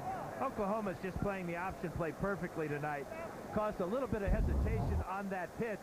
You can see the hesitation right there as Rufus Alexander comes up. And they're saying that that was a forward pass. So it's an incomplete pass. Makes sense. Sets to 32 seconds. 32 seconds. So as soon as the ball hit the ground, the clock should have stopped at 32 seconds. See how close this is to being a lateral or a backwards pass. It's right down the line. Yep, that's a forward pass. Good call by the officials getting together and straightening it out. Big dinners. They're good.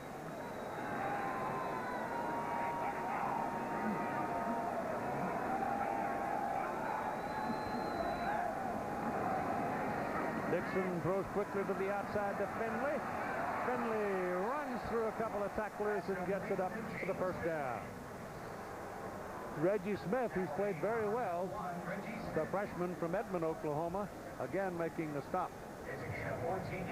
So you can see just how dangerous some of these Oregon receivers are with the ball in their hand and room to run. Finley with good speed there picked up the first down. Put it up on the 27-yard line.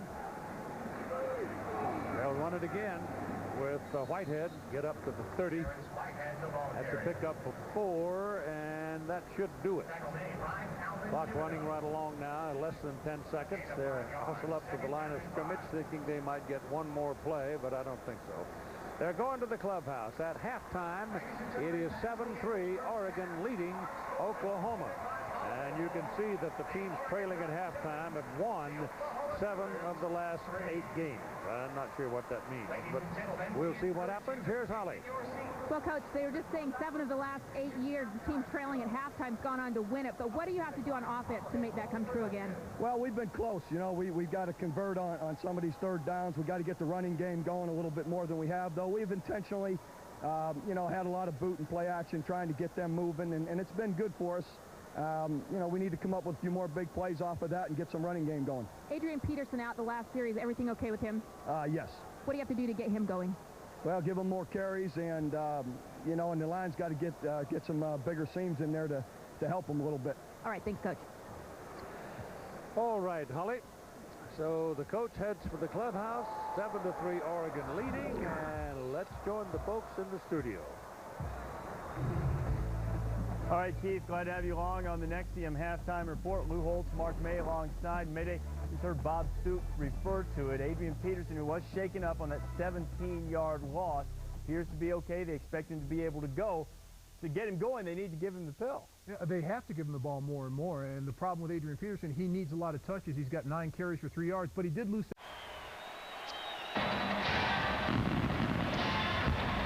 We welcome you back to the Pacific Life Holiday Bowl. Game being played in San Diego between Oregon and Oklahoma. And this was the closing of the halftime show. It was a good one, but I'll tell you what. We mentioned shootout at the start of the telecast. That's it. A lot of fireworks, not offensive fireworks in this ballgame in that first half. In fact, 7-3 is the fewest points each team has scored all season long in the first half. I think that's got something to do with that enormous amount of time that they were off, don't you? Well, normally the offenses benefit from the time off because defenses don't get to practice tackling. But the tackling in that first half by both teams is just outstanding. Yeah, well, it's good. The offense was the one that was missing the clicks. And the big question, though, will be for Oklahoma, what about Rhett Bomar? Will he be able to go in this second half? And what about Oregon? Todd Harris caught up with Mike Bellotti. The coach said this. Coach, 7-3 at halftime, not a typical Oregon high-powered offense. What do you do to get your offense on track? Well, they're doing a nice job on defense. I think we can be more aggressive. We just have to continue to make sure we keep possession of the football. I'm pleased with the way our defense is playing. We're stopping the run. We just have to be careful to play action pass. And, you know, we have to just continue to be aggressive offensively. You've got 2 looks at your quarterbacks. Which one has impressed you thus far with a hotter hand? Well, we're going to stay with the rotation system right now. I think Dennis has been the more effective quarterback so far, but I think this is Brady's turn coming out. We'll give him a series this half, and then we'll decide. Thanks, Coach. Okay. As we went to the halftime break, the Oklahoma quarterback, Rhett Bomar, was dragging his left leg, hurt his knee. Here's Holly Rowe with the report. Well, I talked with Oklahoma coach Bob Stoops at half and said, what's the injury update on Rhett? He said, what injury? He's fine.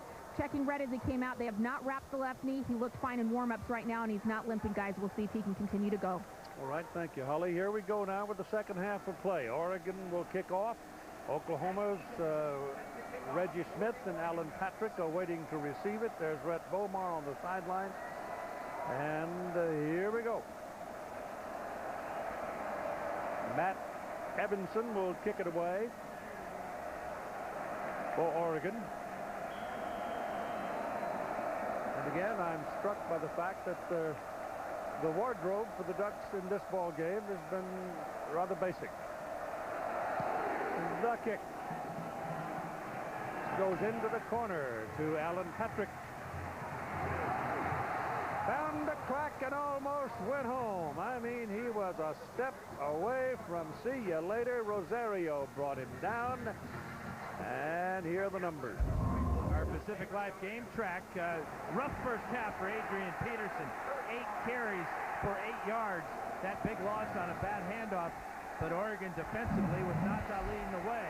And then the injury to Rhett Bomar. Bomar in that first half was 10 out of 18, and Bob Stoops, that certainly looked like a sore left knee to me. Well, Bomar's out there on the field, under center, and a whistle. Prior to the snap, ball start, 70 offense, 5-yard penalty, still first down. But you know one thing about Adrian Peterson, that Stoops is going to give him the ball a number of times here in the second half, and he is especially dangerous in the second half. Look what he did in his last game against Oklahoma State. A school record in the second half against the Cowboys. Yeah, I thought he'd have more touches in the first half than he did. Well, he's got it right here, and he runs right into the middle of that big Oregon defense, and that's a hard place to pick up much yardage after that false start. The ball now is at the 31-yard line. Now, statistically, we take a look at what has gone on in the first half. Oregon with the edge in total offense. Again, no rushing yards at all for Oklahoma. That's just not Sooner football. Time of possession favors the Ducks, as does the 7-3 scoreboard. And he gives it to Peterson, and Peterson's hit behind the line of scrimmage, and Mr. Peterson meet Mr. Nata. That is a tree that moves. Well, and he fights through a double team here to make this tackle. Check him out right here in the circle. Big number 96. He's a junior, but he's expected by a lot of people to be playing his last game for the Oregon Ducks. And they will miss his presence in the middle of that defense. He's not made a decision yet, but that's the way most people feel. 3rd down and 12 for Oklahoma. And they've gone to the shotgun. Rhett Bomar getting a little heat, dumps it off to Kawan Jones, and Jones getting some help up the sidelines, but not enough. He gets to the 40, had to go to the 44. It'll be 4th down and 4. Anthony Trucks leading the tacklers for Oregon. Well-designed screen pass. So Oregon's going to run a stunt here between Nata and Devin Long, and Bomar just patiently lets Nata come in and Long and throws the ball to Jones for the gain, short, though, of the first down. And Cody Freeby's in the ball game. He has two good punts of 52 and 48. The first one was only 32. Justin Fennessy is waiting for it. The left footer didn't get all of it. Fennessy comes up, makes the catch, and is immediately hit just outside the 25-yard line. Friday, the Capital One bowl week continues with two good ones. You've got South Carolina. Steve Spurrier did a heck of a job this year, and maybe one of the best coaching jobs he's done in recent years. They will face the Missouri Tigers in the Independence Bowl. Then you've got the Game Day Bowl special presented by Outback Steakhouse at 7:30. You've got a good one. The LSU Tigers and the Miami Hurricanes get after each other in the Chick-fil-A Bowl down in Atlanta. Brady Leaf is in. Mike Bellotti said it was his turn to have a series. He takes a low snap, hands it away to Whitehead, and Whitehead will pick up 3 yards. We have seen a number of low snaps in the shotgun formation tonight by both centers. Anoka Lucas, that's about the 4th time that his snap has come up low. You can see Leaf talking to him there. Get the ball up a little bit higher, please.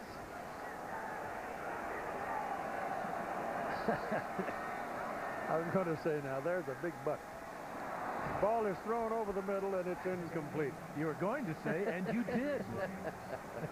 Yeah, you're always talking in the game of football in the vernacular. You find the big butt to follow, you know, the running back. I mean, that offensive line for Oregon's got some big ones. But they all would probably be back next year. Well, you've got Lucas as a center. He's a junior. Masoon is a junior. Schwartz a sophomore. Shergie's a redshirt freshman, as is Max Unger. So this whole line comes back for the Ducks. And it's 3rd down and 6 now. Oklahoma looking to go after them, and they do, but there are penalty flags all over the field. And it may have the posturing of the Sooners, I think, caused one of the Ducks to move. 55, false start. Yep. 5-yard penalty. Still 3rd down. See, you're ragging on the center, and he's trying to, all of a sudden he's sitting there looking at somebody like Dvorak, and he moves, and there you go, you lose 5. That is the first penalty in the ball game for Oregon. Yeah, not a good time for it to come on 3rd down, but Lucas did flinch there, and it was because Dvorak was right on his nose. Leaf, better hurry.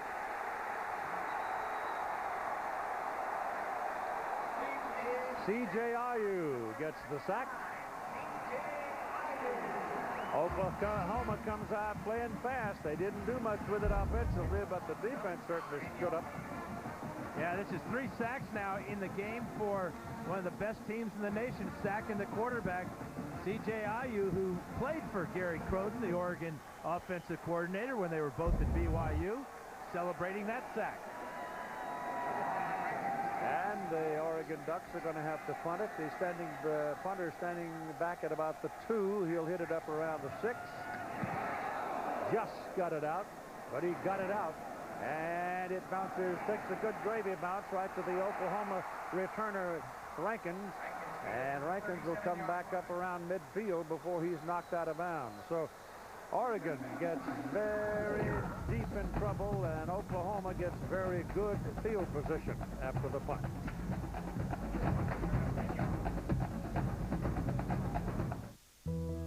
Each person has a unique way of seeing the world. That's why, for over 135 years, Pacific Life has offered the power of choice. Pacific Life provides a full palette of financial and estate planning solutions to help you achieve your vision of your future. Ask your financial professional about Pacific Life. The power to help you succeed.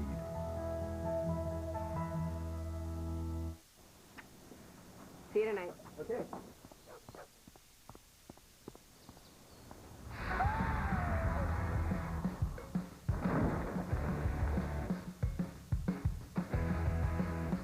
Introducing the all-new Suzuki Grand Vitara. You want more out of life? The Oklahoma Sooners have their best starting point of possession in the game. They're on their 47-yard line with a ball, and the Oregon Ducks will welcome back Choena, big guy who plays alongside Nata in the middle of that Oregon defensive front. Choena left, and Matt Choena, they couldn't get to the shoulder to see if what they could see or feel without taking off the shirt, because those offensive linemen wear those tight shirts to keep the defensive guys from holding them. And they had to take him into the clubhouse, but he's out there. And this man will get a lot of carries, you can bet, in the second half. Just 10 carries so far. Boy, look at those numbers. There's a 0 missing there somewhere, isn't there? Here he goes. And the tackle is made by Patrick Chung. The pickup on the play, 3 yards. Yeah, against the Cowboys of Oklahoma State, Peterson reminded everyone how good he is when he's healthy. This run here was a career-long 84-yarder in the third quarter. And he came back in the fourth quarter, backed that up with a 71-yard sprint, 237 yards rushing in his last game, and a huge second half. Stay tuned.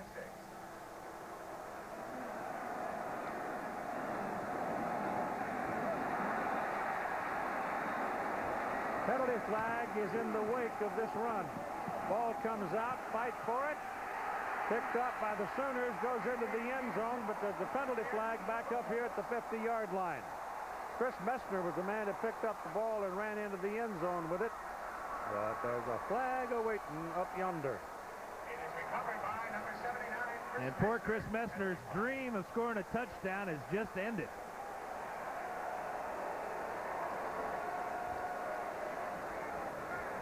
Flag was thrown as the Sooners ran away from Nata and Long. And one of them was caught. 10 yards. Spot foul.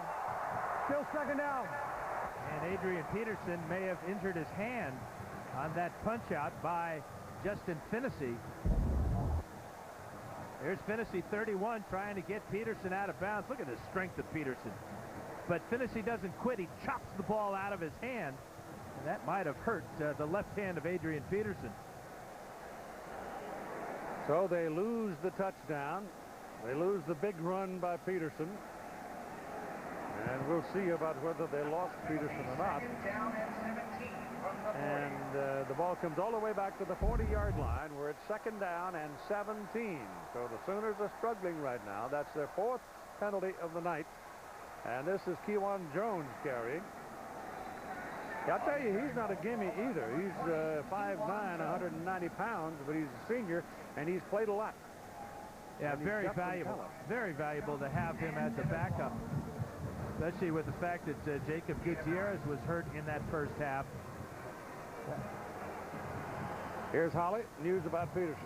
Well, guys, after that play, he came to the sideline, was doubled over in pain, holding that left arm. Now, he's standing on the sideline telling his coach that he can go back in.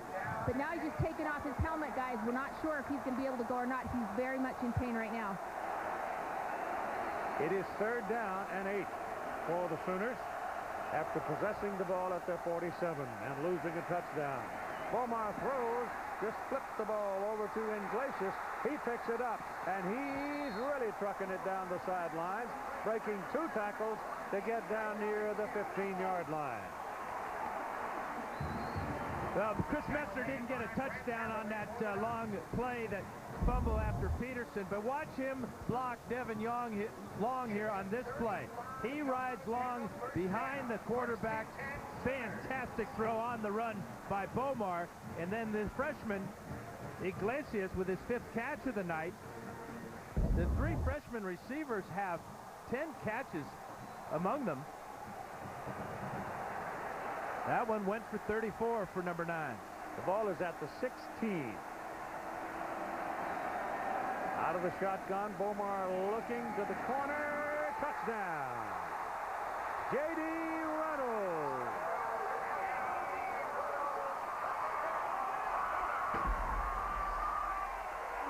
Great pass protection for Bomar. In fact, his offensive line's done a great job tonight, not giving up any sacks. And only 3 in the last 4.5 games.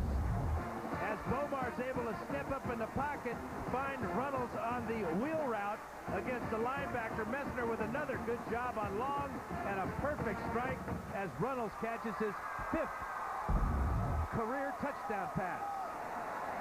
The extra point try by Hartley.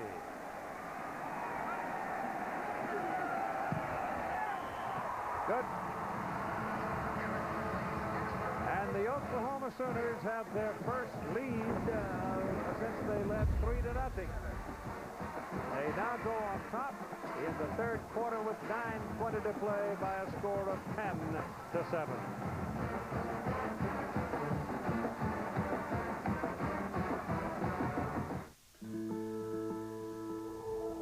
Witness a transformation. Sony SXRD technology delivers 2 million pixels of red, green, and blue. Twice the pixels of HD as we know it. But that's what makes the... And in part by Suzuki. Introducing the all-new Grand Vitara, the authentic SUV. Balboa Park. How many happy days have been had there? Home to, obviously, the world-famous San Diego Zoo, one of the greatest in the world, and some of the city's finest museums are now located in Balboa Park. As J.D. Runnels, he is so happy. He's headed for a career in broadcasting, he hopes. Already got plans to go to work in the radio, which I highly applaud. It's a good place to start. From the 18-yard line, it's Jonathan Stewart, the big freshman running back.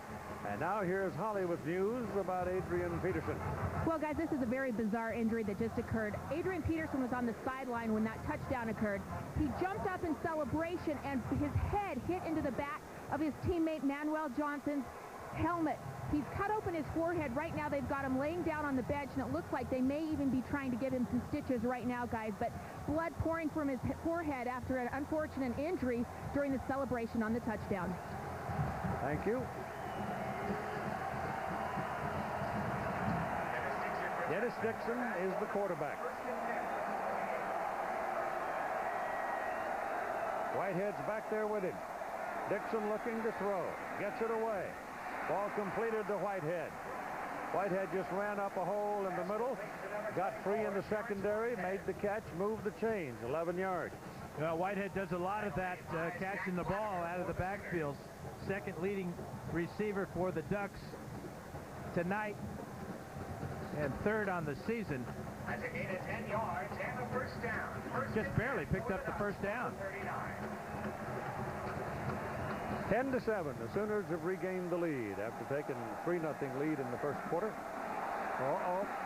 Had a little trouble picking up the ball. Dennis Dixon falls on the snap. Here's Todd. All right, Keith, I'm with Coach Kellen Clemens, the pride of Burns, Oregon. Kellen, unfortunate year for you. You go out in the Arizona game, but now you take the role as a quarterback coach or assistant. We've seen both quarterbacks tonight. Give us your assessment. You know, we're not doing too bad. We've got a lot of mistakes right now with some snaps, some low snaps, and missed some guys. But, you know, all in all, down 3 now. I got to like our chances coming back, though. On those low slaps, do you go to your center and say, hey, you got to get him up, or is this just the problem he's having mechanically? Yeah, well, and it's too bad because we just had another one, but we had a discussion after that last series saying, hey, we got to get the snap count right. It's got to be corrected or we're in trouble. Thanks, Kellen. Yeah. Illegal shift was the penalty flag on the last play, and the big problem here is getting buried by the Oklahoma defense. Here's Terrence Whitehead being taken down behind the line of scrimmage. And here again is Reese Davis.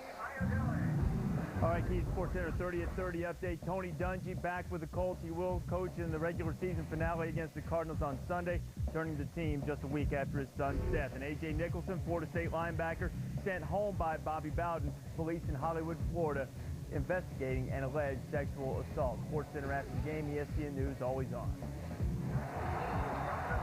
Ball is right on the 30-yard line now, 3rd down and 19.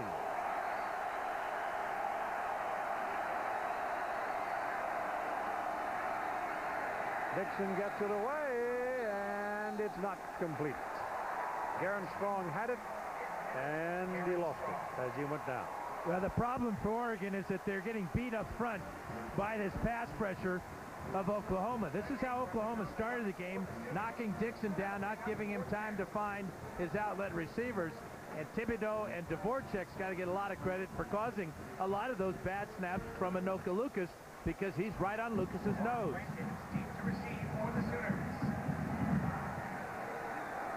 Well, the Oregon O-line needs to hunker down. It's up to them to stop it. Yep. Sooners look like they want to come, but they don't. Kicks away. It's a low kick by Dragic.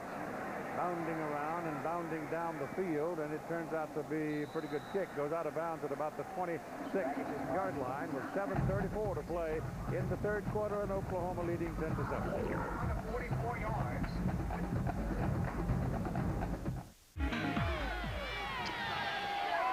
Oklahoma has the lead over Oregon 10-7, third quarter, 7:34 to go in the third period. We're at Qualcomm Stadium in San Diego, California for the Pacific Life Holiday Bowl. Oklahoma Sooners finished strong. Right now they're trying to take it to the Oregon Ducks. Oregon's offense has done nothing here in the second half. The Oklahoma defense has been tormenting them.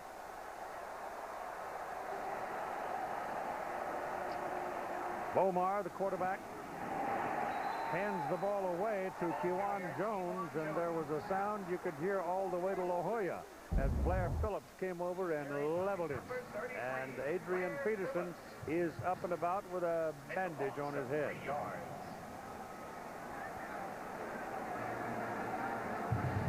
You know, the question is, this is during the break where we're seeing him there. He's right now in the huddle replacing Kewan Jones. But you got to wonder about a running back with a cut to his forehead. So many times he's got to lower his head to get extra yards. Be sore tomorrow. He's stopped at the line of scrimmage, now retreating deep, looking for some help. Here come the tacklers. He finds the crease, almost broke it, and left town with it. Patrick Chung finally tracked him down and made the tackle. Tackle made by Patrick Chung. Yeah, Peterson is making it exciting for Sooner fans.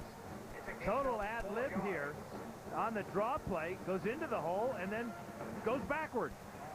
10, about 15 yards he retreats, and as you said, Keith, right here, if Chung doesn't make this tackle, he might have gone all the way. And he comes out. Jones is back in. It is third down and 8. Bomar with a lot of time. Now gets some heat, takes a wallop, and he's down on the field.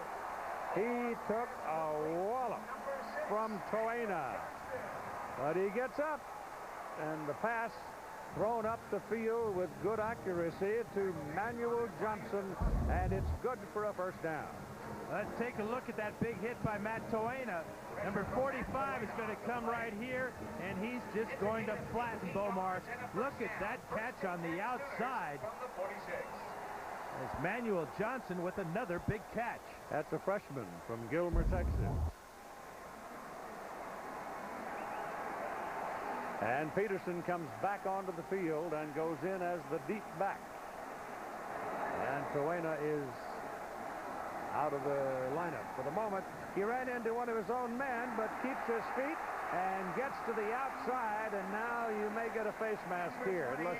I guess not. Justin Fennessy, but the hook grabbed him around the head and got the shoulder pad, I guess, and took him down. But that'll be a first down. You can see just how determined Adrian Peterson is to try to break a long one here. Great balance there. Fennessy will come over and got him around the shoulder pad underneath the face mask, Keith. Yep. Watch his left hand go right under the face mask, legal tackle, and bring Peterson down. Boy, you talk about strength. That's one strong defensive back. Ball is at the 43 now on the Oregon side of the field. And a penalty flag is thrown on the far side. The pass is thrown out of bounds, it appeared.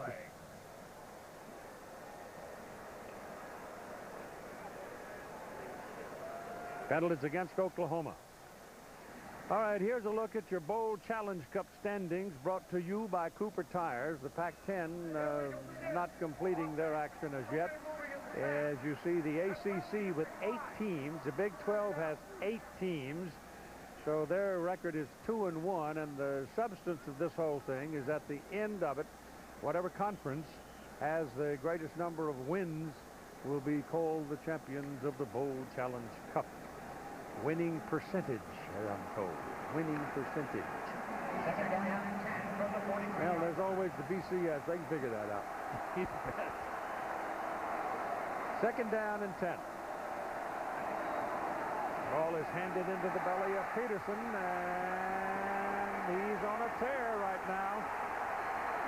He's ripping apart. Well, I guess he answered the question about his forehead. His willingness to take on tacklers with his forehead cut wide open just moments ago. Check out this play by number 28. Watch the hit go down on Chung right there. J.D. Nelson, big first down for the Sooners. And the blood seeps through the bandage now. Well, the adrenaline is really, really flowing. And it looks like he's hurting all over. Well, after what he's been doing, you can understand why. It's a first down. The ball is at the 23-yard line, and Alan Patrick is the running back. And it's the running game now that's paying off for Oklahoma.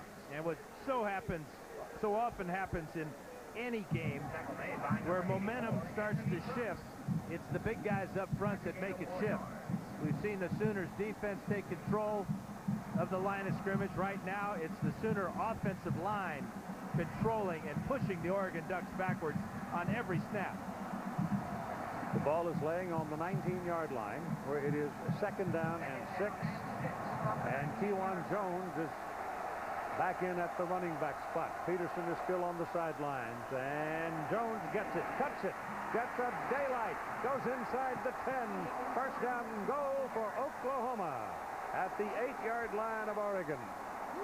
Well, this is Sooner football. What they did in the first half was not. They majored in the pass in the first half, had very little yardage on the ground, but right now it's strictly on the ground. Kewan Jones and Adrian Peterson behind that big offensive line. Davin Joseph was the man that had that big block to get him down there.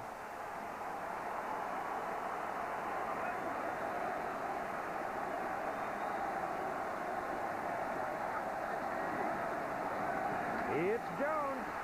It's touchdown. Chris Chester let him in.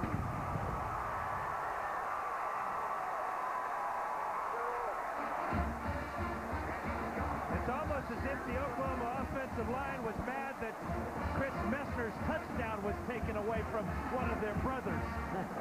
Because they have just dominated that offensive line.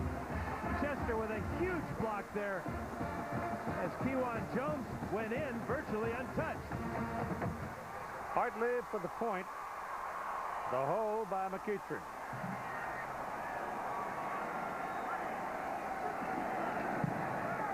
Good.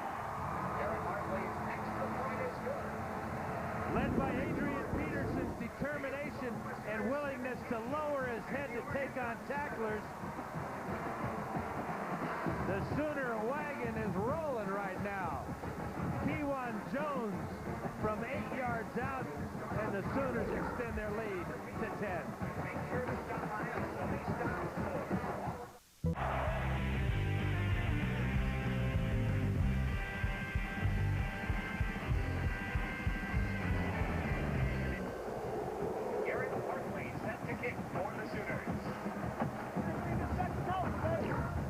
Pacific Life Holiday Bowl, and Oklahoma has bounced out to a 10-point lead, but again Bomar had the doctors looking at his right hand this time.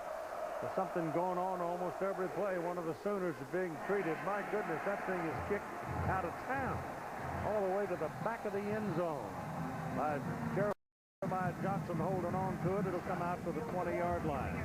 For 80 years we've had that Goodyear blimp up for the images of the world floating overhead for the aerial views, reminding you to be prepared for any weather on Goodyear's new Forterra tires featuring the triple tread technology. You can see just how fired up Oklahoma has been in this quarter and how futile Oregon's offense has been. Dennis Dixon will get his shot now for Mike Bellatti's offense. I think he'll go all the way now. We've got to get somebody to get something going. Leaf hasn't been able to. Dixon back, chased out of there. He's got the speed and quickness to make something out of nothing. He got back to the line of scrimmage before Carl Pendleton chased him out of bounds. And here's a report from Holly Rowe. Well, injuries keep piling up here on the OU sideline. Rhett Bomar just saw the trainers for his throwing hand. The middle finger and the index finger are very swollen, and he is saying that they are in great pain. Now, he did take a ball. He told the trainer that he can throw it without too much pain, so he is going to continue in this football game. But, guys, things just keep getting worse here on the OU sideline. Bomar now fighting through a hand injury on his throwing hand. Well, they've got 10 points. That might, the way their defense is playing, it might be enough. And Stupski is telling them they're not hurt. Yeah. Whitehead slips trying to cut back inside and loses a yard. Yeah, the one thing Oregon, they just haven't been able to get anything going on the ground or through the air. Their leading receiver, Demetrius Williams, has 3 catches tonight for 23 yards. The other starting wide receiver, Cameron Colvin, has 0 catches. And not one time has Oregon gone deep against this Oklahoma defense. Haven't had a lot of time to get them off either. 3rd down and 11 from the 19-yard line. Timeout, Oklahoma. First kick, timeout. Time called, and it goes against the Sooners, and Bob Stoops is upset at somebody. For somebody being, I think, the 12th man on the field, maybe. Here's Todd.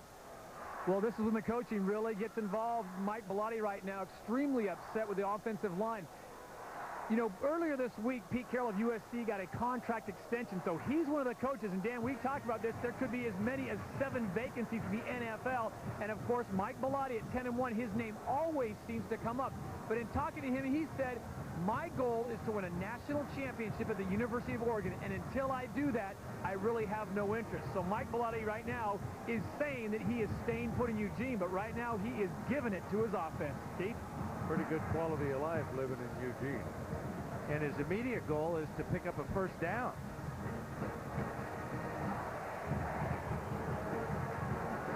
I think that it just depends on your poison, I guess. There's pressure. You know, you can work yourself to death and quality of life falls just as quick as you can in Boston. Yeah, there's no question that Bellotti enjoys being at Oregon. He's been there a long time and has had success and is really having it this year, although tonight it's just been a disaster here in the 3rd quarter. Well, the Sooners came out hard and fast, and even though they didn't do anything in their first possession, they set the tone with their defense, and from then on they have dominated this 3rd quarter and scored to take a 10-point lead. 2 touchdowns. This is Dixon having all kinds of trouble. And again, they're just running over the Oregon offensive line. C.J. Ayu with that sack.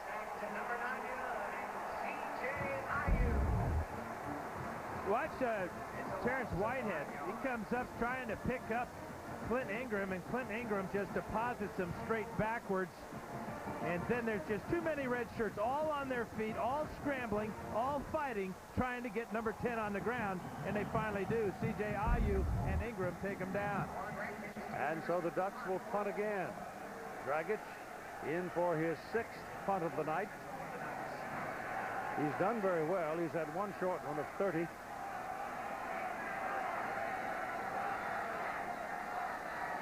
He'll hit it about the 4-yard line. Low kick, got some room for the return.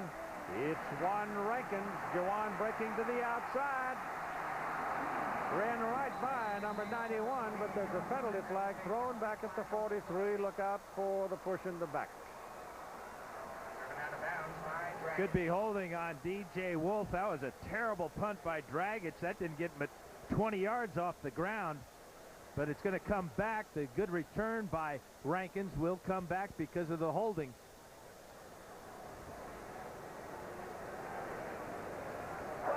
Holding on the return. Number 25. 10-yard penalty. Spot of the foul. First down. You're right. It's Wolf holding. Yeah, he's going to check himself out on the replay board, but there he is, number 25, with a good grip on Pat Chung. Well, he raised his hands, and that might have drawn the official tie to him. He's going to do it. Be quiet about it.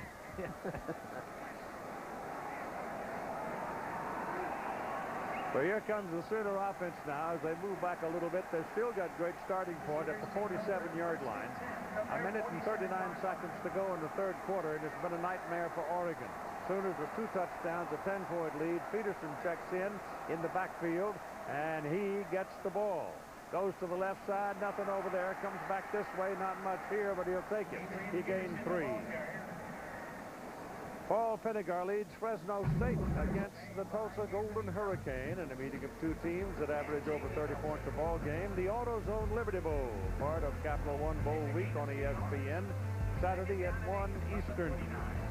Fresno State Tulsa will also be seen in sparkling high definition on ESPN HD. And Oregon will tell you just how good Fresno State is. They feel that that's the second best team to SC that they played all year. Southern California vote that way too, probably. In fact, they all said it was the toughest team they played. It's hard to imagine. And then suddenly they remembered Notre Dame. Malcolm Kelly makes that catch and goes out of bounds, but he's got 11 yards on the play, and it's a first down. You got to give Kevin Wilson, the new offensive coordinator, a lot of credit for being very balanced, especially in the second half. They threw the ball well in the first half. They're running it well in the second half. But being balanced doesn't mean running the same amount of times as you throw it. It just means doing what we want to do when we want to do it. And that's exactly what Wilson's getting now. Ball on the 42. Keon Jones. And Keon goes about 3.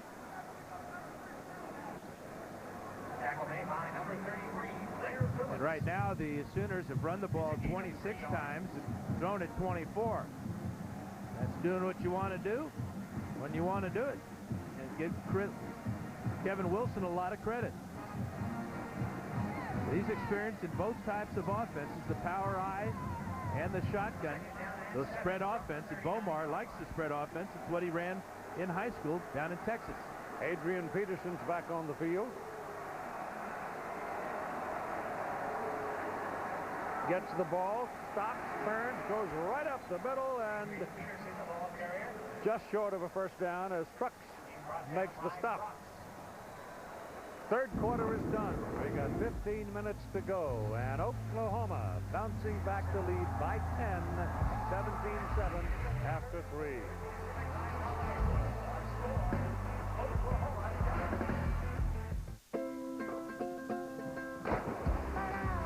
At Petco, we really love pets. There isn't anything we won't do to make sure they're getting the best products and the best care. So when you ask us a question like, do the striped ones get along with the gold ones? We can say from experience, there's still some work to do, I guess, what they have in their plans down the way, but that's a look at it from the Coronado Island. But it's really pretty. Yeah. Got the train running right through town. I love it. And the trolley with mass transit from downtown right out here to Qualcomm in Mission Valley. Yeah, I used to lease this town, Keith.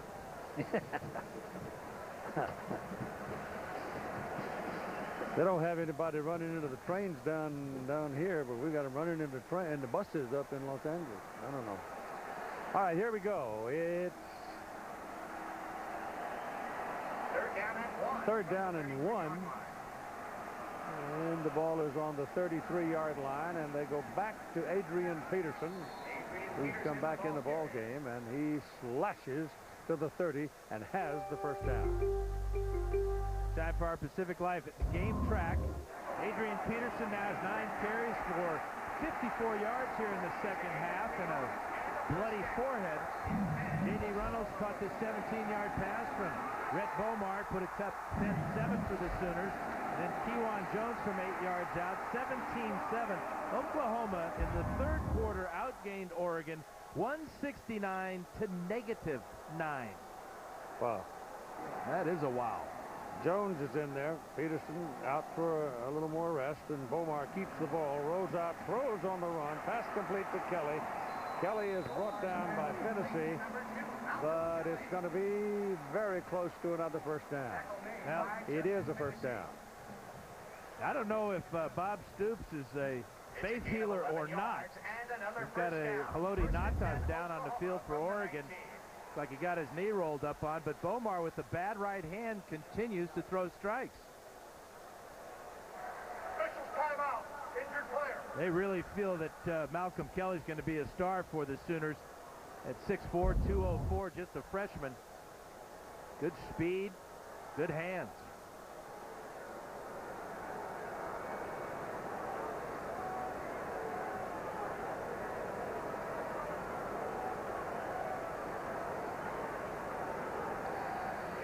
Nata is the core of the defense for Oregon. Now you see him working on Adrian Peterson. Would like to thank NBC Channel 739 for all of their promotional sports. Yeah, that could be a knee injury there for Haloti. Hyperextension, didn't it? He battled ankle injury all year long. Well.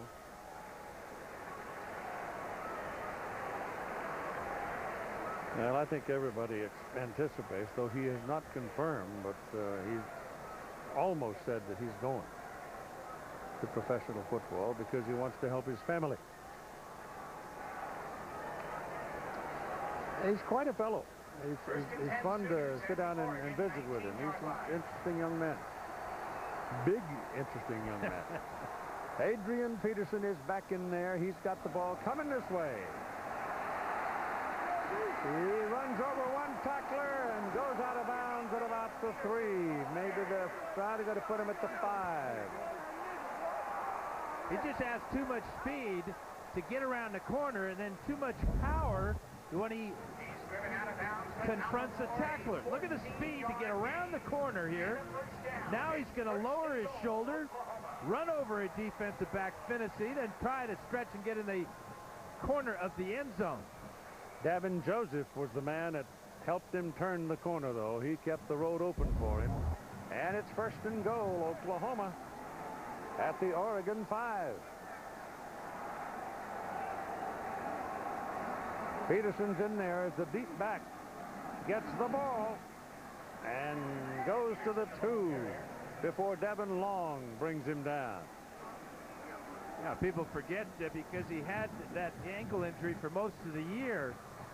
But Adrian Peterson finished 2nd in the Heisman voting 2 Heisman votings ago when he lost out to Matt Leinart. But you can certainly put him in the favorite category for next season, especially the way he finished the season and the way he's playing in this second half tonight. Well, Bob Stoops told me yesterday that he was not entirely healed yet on that ankle. It was apparently a severe sprain. Well, according to Stoops, nobody's hurt. That was during the quiet of lunch. Ball is handed to Peterson again, and he goes hammering into the middle. He lost the ball. Fumbled the ball, and Oregon's claiming they've got it. He was stretching for the end zone, and Trucks came away with it. I don't think the officials have agreed with that verdict yet. Well, Trucks ripped the ball out of his hands as he was trying to break the plane with the ball.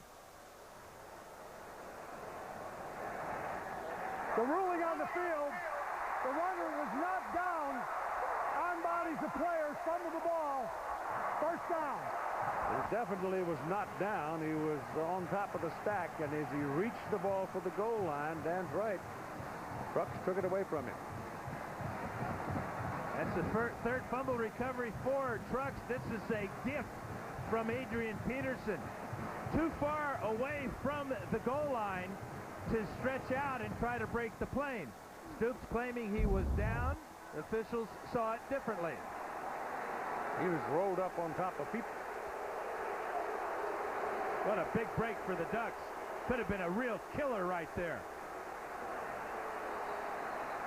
He's called timeout. Bob has. Timeout. Oklahoma. Second team timeout. At college football, you know, you don't have a red flag to throw. And and risk a timeout. You're at the mercy of the official. Hello to everybody watching on ESPN from beautiful San Diego.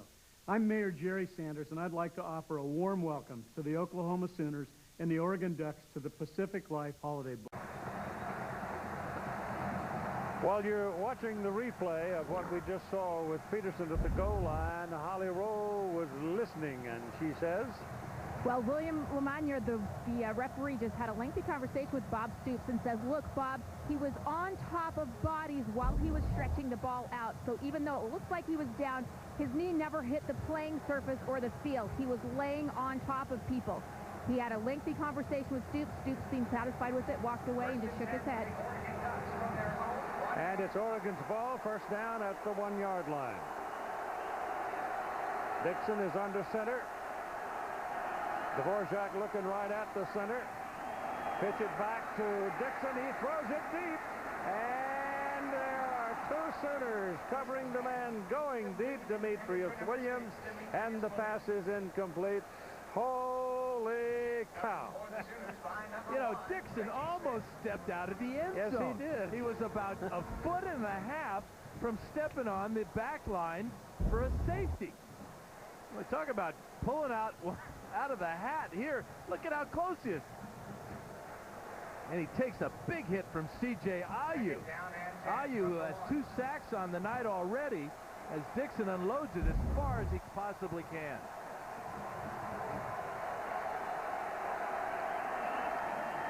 On 2nd and 10, Dixon in the end zone, throwing it out to Terrence Whitehead, who gets to the 5-yard line. The Oklahoma defense has just absolutely destroyed the Oregon offensive line here in the second half of play. And you know that makes Bob Stoops happy, being a former defensive coordinator. Led by Dvorak, 94. Ayu's having a great night, number 99. And the push in the middle there by Aodell just forces Dixon to put that one up for grabs. Third down, call it 6. They gave him 4 on the pass play from the 1 to the 5. He goes back to the spread.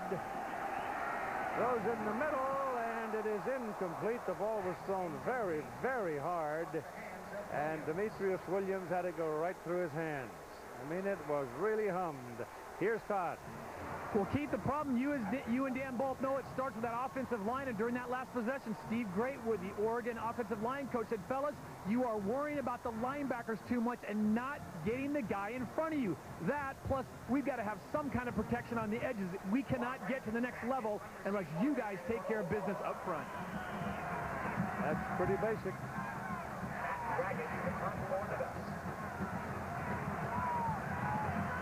Goes back to that old homily, the fancy halfback need the big uglies up front to do it. That's a pretty good kick. It runs the receiver all the way back to the 44-yard line. Jawan Rankins. Rankins is still searching for running room and finding a little bit as he wiggles his way down the field. That's a heck of a return. He got it down inside the 35-yard line. That's a 50-yard punt and a 21-yard return by Jawan Rankins.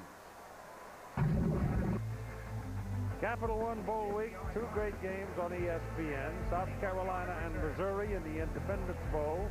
Then you've got at 7:30 Eastern, 2 of the top 10 ranked teams of the country banging heads. That'll be Miami, LSU in the Chick-fil-A Peach Bowl. And in the middle, you've got the College Game Day Bowl special presented by Outback Steakhouse. Huge defensive series for Oregon. They got kind of lucky the last time when they ripped the ball away from Peterson on the 1-yard line. Great field position one more time for the Sooners. Nata's not in there now, remember. He has not returned to the ball game since leaving with an injured knee. And his replacement, David Fa'atete, with the play that time, number 90. Well, he's not a bargain either. He's a 300-pounder. Here's Todd. Well, Haloti Ngata is on the sideline. They were putting through a series of drills, working the knee. It does not look like it's a major injury, but it's just catching on him. So they've got it on a big bag of ice, because that's what you need for Haloti Ngata. He is now on the bench with a leg propped up. Ice does not look like he's coming back anytime soon. 11 minutes roughly to play in the ball game. And this play will go just about the line of scrimmage for Adrian Peterson. He's at a not up to his norm, because the Oregon defenders for a long time were really rough, but they have not held up through the second half. Patrick Chung wobbling around. Now this defense is getting worn out by the Sooners and by the field position. In the second half, they've had 5 possessions with an average start of their own 44-yard line. They're just playing on half a field this entire second half.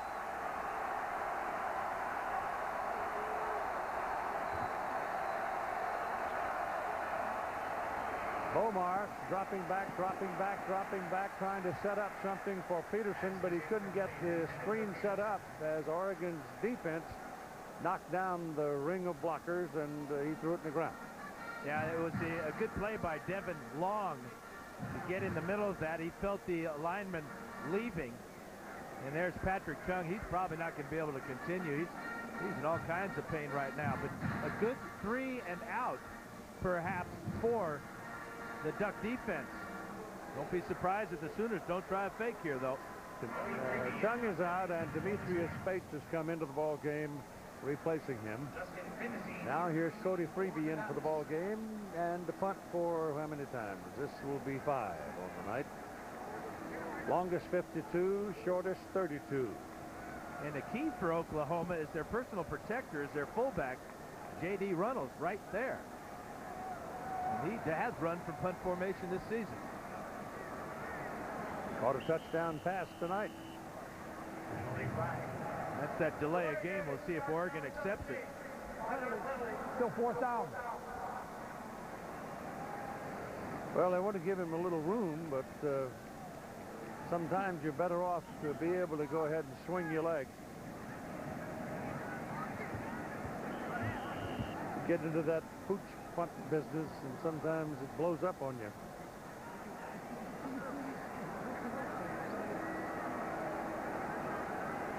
Justin Tennessee is the man waiting for Oregon, and I don't know if they might take another 5-yarder.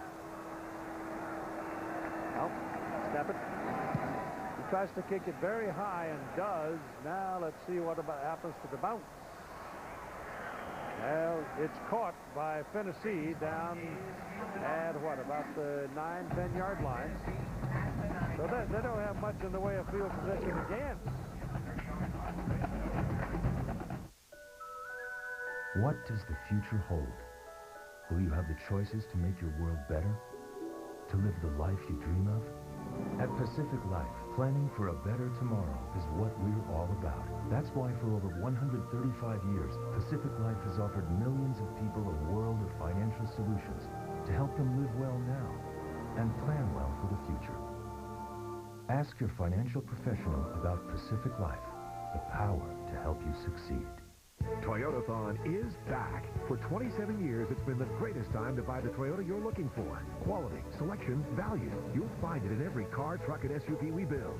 While you're at Toyotathon, check out Corolla, one of 7 different Toyotas with EPA city or highway ratings of 30 miles per gallon or more, along with Highlander Hybrid, powered by Hybrid Synergy Drive. Just like the cutting-edge Prius, the place is your Toyota dealer. The time is now. Treat yourself today. Toyota, moving forward. 8 million American men have diabetes. 29 million have high blood pressure. 50 million have high cholesterol. Many men with these medical conditions have one thing in common. Their love life just isn't what it used to be. If this sounds like you, call 1-800-985-1970 or go to mensfacts.com for your free Men's Facts Kit. You'll get a booklet about how diabetes, high blood pressure, or high cholesterol may lead to a medical condition that could affect your love life. Plus, you'll get tips to help you talk to your doctor and learn about a medicine that can help. If you have diabetes, high blood pressure, or high cholesterol, your love life could be affected.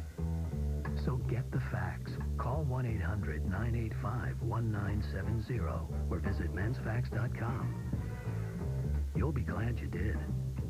Call 1-800-985-1970 or visit mensfacts.com today.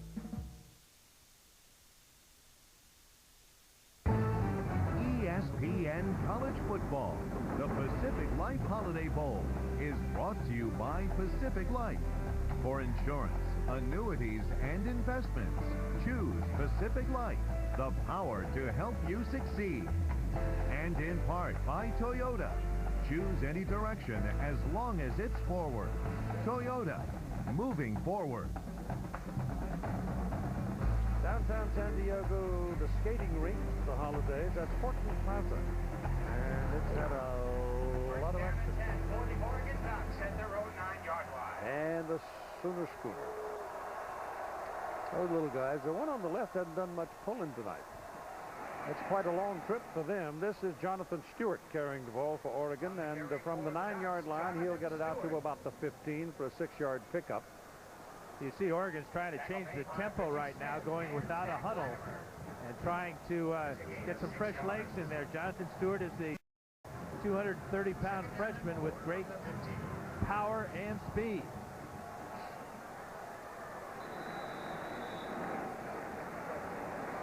Tim Day, the tight end. Number 85, Tim Day. That's short of the first down. Touchdown by number 1, Reggie Smith. Third down and about a yard. It's a gain of 3. Third down and 1 from the 18. Day's a big guy, 6'4", 260.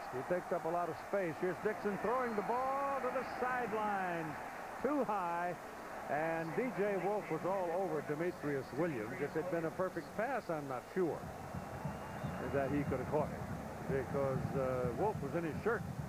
And it's another 3 plays and out for the Oregon offense, as the field position has been very bad here in the fourth quarter. They started the last drive on the 1, this one on the 9, and still unable to pick up a first down. Well, and what? That'll make it 5 possessions now. They've done very little. And then 3 and out, 3 and out, 3 and out, 3 and out. Holiday Bowl record in attendance tonight, too. Here's the punt away by Dragic. That's a good one. It's a tight spin on it. Goes back to Rankins. Rankins from the 37-yard line will get back to about the 40 and stop there. 2001 Holiday Bowl game. Oregon quarterback Joey Harrington had one of those nights you remember forever. He caught a touchdown, ran for a touchdown, threw a touchdown as they held on and beat the Texas Longhorns. Longhorns dropped 2 touchdown passes in the final possession, though, to help, and the Ducks won it 35-30. Joey, those were good times with Joey. This particular past season hasn't been a whole lot of fun for him. Had a great career at the University of Oregon. Last time the Ducks were 11-1, trying to get to 11-1 tonight. Out the middle on the play, the ball is handed to Peterson, who's been in and out much of the second half, and when he's been in, he's been a holy terror. He is the one, as much as anybody, who has triggered what has happened as Texas has ran off 14 points, 2 touchdowns in the third quarter to take a 17-7 lead. Yeah, he's really led by example tonight in the second half with some of the most creative runs you'll ever see, just refusing to go down, refusing the hole, trying to find something, and just picked up this entire Sooner offense. Bomar's pass thrown to the sidelines, and the pass is caught by Malcolm Kelly. Malcolm Kelly's had a big night, too, for Oklahoma. This is the way Oklahoma finished the season, though, boy. They played some tough football the last 6 games, and I'm still not sure about what that Texas Tech game that wasn't the phantom touchdown, because the longer you look at it, the more you doubt it. And you know what, Keith? I think we might just take another look at it, too. Otherwise, they'd want to run off for 6 in a row to finish the season, which would have put them at 8-3. Well, they had a disappointing postseason last year when they lost to SC in the title game, but they look like they want to be contenders next year off of tonight's performance. Deep. Incomplete, intended for Kelly. Covering on the play was Aaron Gibson, and again, Gibson was running the pattern. Well, Keith, you asked for it. Here it is. Did he or didn't he? Torian Henderson of Texas Tech was awarded this touchdown on the last play of the game against Oklahoma. Tech players calling for the touchdown signal, and they get it. And the whole town of Lubbock goes crazy. Sooner fans don't want to see this bad call again, but here it is in slow-mo. Henderson's down, stretches the ball over as the Red Raiders get the call and the win. That was OU's only loss in their last 6 games.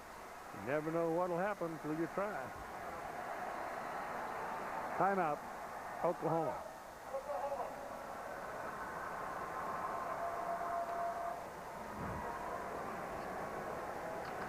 More on Adrian Peterson's flight tonight with Holly. Well, guys, last year Adrian Peterson was at the Heisman Trophy presentation, and I had the honor of interviewing him. But I knew that this was a special young man. While we were waiting in the commercial break, he said, "Boy, you seem really nervous." I said, "I am. It's the Heisman Trophy presentation." He said, "Well, ma'am, just do what I do before a big game. Take a deep breath." I couldn't believe this 18-year-old was calming me down. That told me that he was something special as far as his maturity goes, and he continues to show it here in his sophomore season. Dan?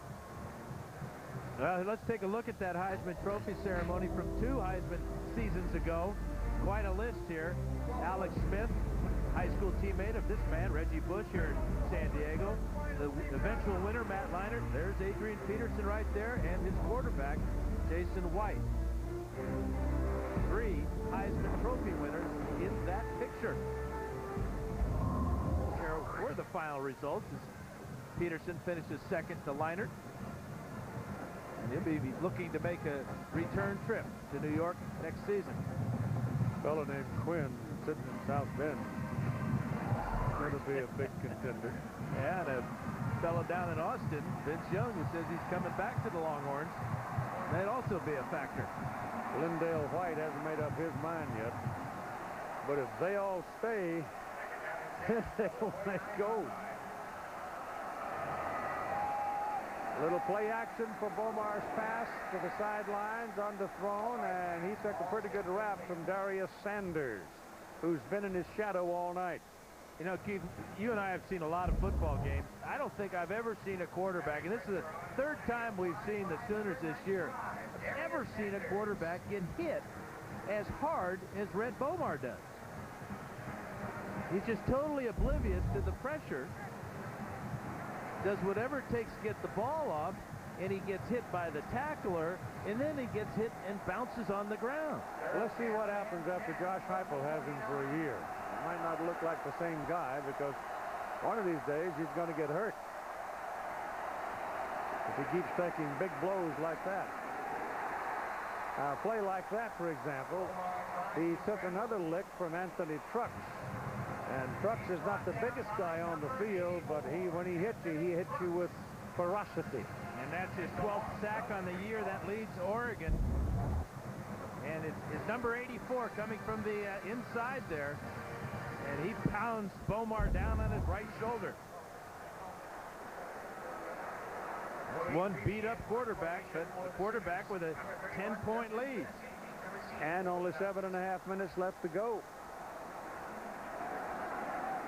They need something exciting to happen on special teams. Right about here. And it's Justin Fennessy who's well back there. He's expecting a big one out of Freebie. And it's not. It's a shank coming straight toward the sidelines and eventually going out of bounds. No Oregon player had a chance to get their hands on it. And the Ducks will get the football at about the 22-23-yard line.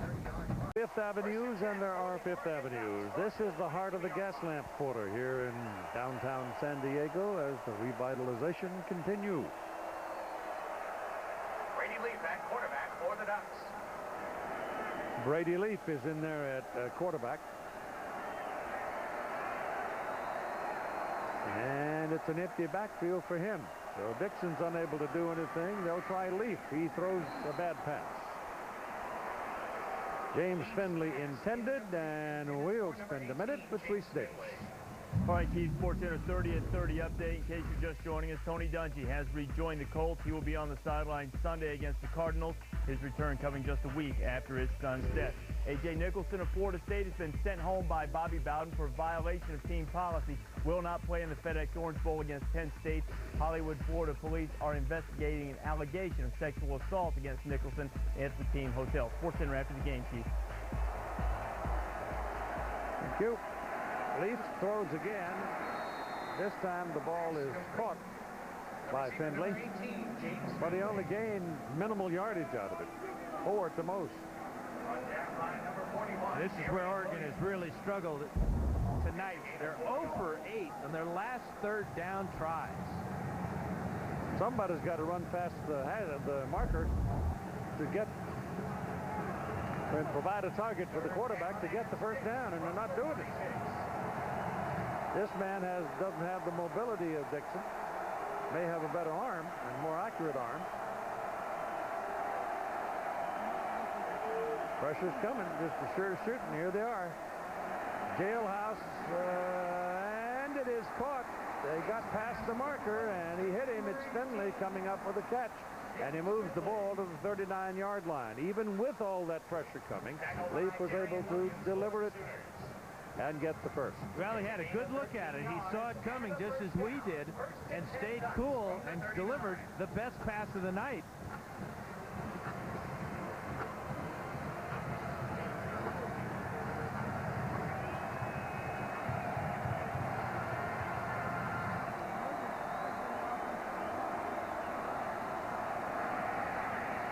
Sidearms it to the sidelines.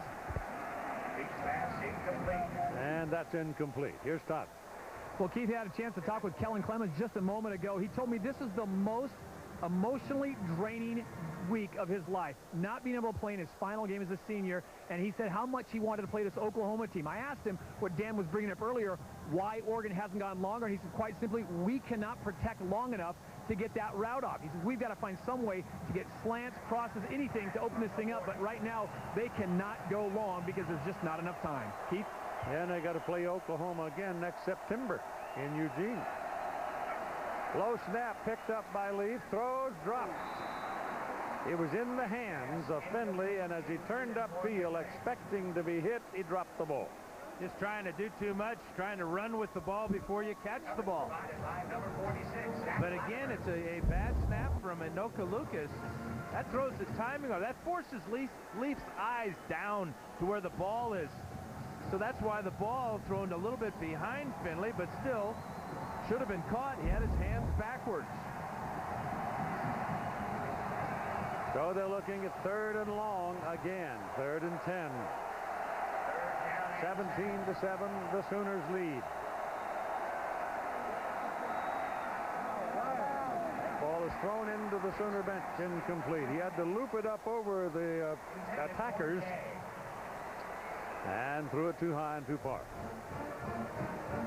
Now it's 4th down and 10. Now that was Larry Burdine giving the pressure there for the Sooners from his defensive end spot. Good for Oklahoma to see him back in the lineup. Had a bad injury to his left elbow. Here's your ball game right here. Could be. 4th and 10. The ball is on their own 39-yard line. They don't get it. Sooners might stick it in the end zone, at least get 3. Goes the other way. Whitehead. He's going to get it. He's going to get a lot more. They finally knock him out of bounds at the 39-yard line of Oklahoma. Darian Williams saved the touchdown. Now maybe that's what Oregon should have been doing all night, is going for it on 4th down. They're 2 out of 3 there. One was a fake punt by Matt Dragic. This is really well designed. Whitehead is number 24. And it's a sprint out to the right, throwback screen all the way across the field. And he's got a pretty good convoy out in front. Lucas with the block right there. And then Whitehead getting out of bounds after picking up a huge first down for Oregon. 21 yards on 4th and 10 to keep their hopes alive. 5:45 to play in a ball game. Leaf turns and wanted to go deep. Nobody there. A lot of green grass, so he takes off and spins down to the 30, and he's right on that marker. Well, he's close enough to where they ought to take a look at it to see if it is a first down. Appears to be about 6 inches short, though. But you notice that time he went for the first down, didn't go down, didn't turn down the contact. So the crowd of 65,416, which is a Holiday Bowl record, beginning to wake up a little bit as the action has been revived by the Oregon Ducks in this surge. Leafs pass is completed to Finley.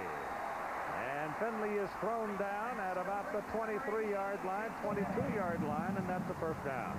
But Holiday Bowl observers and people who have come to this game for 28 years now know that this game itself has a great history of fantastic finishes. Are we going to have another one tonight?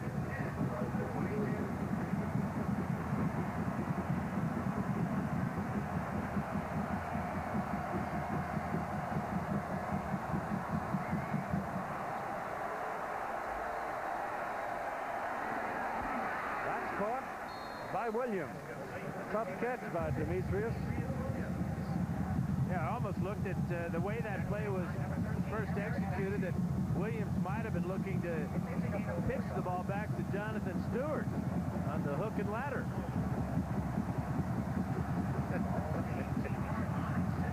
You know what the key to that is, don't you? No. A good hook. What goes into it? Back goes Leaf, throws. He's got a man. He's got another first down. Yeah, he's close. Pretty close. Finley has suddenly become the prime target. He tried to turn his body so he could fall downfield, and the defender wouldn't let him. Yeah, they're used to having success. You don't win 10 games with not knowing how to finish games. Oregon has all 3 of their timeouts remaining, but they got to quit wasting time. They got to stick it in the end zone soon. It's 3rd down and 1. Thrown out to Finley. He may not get that first down. He's going to lose. That was not a good decision. Reggie Smith came up and dropped him for a loss. That was a slow developing play. It was an obvious play, and it backfired. And they're going to have to force Oregon now is going to have to use that first time out. Great reaction, though, by Reggie Smith. You talk about the receivers, the young receivers for Stoops' team. A lot of freshmen. Well, Reggie Smith is a freshman starting at safety for Oklahoma, making a big play there. Why wouldn't you go with a slant there? Why wouldn't you go with a slant, something bang-bang like that?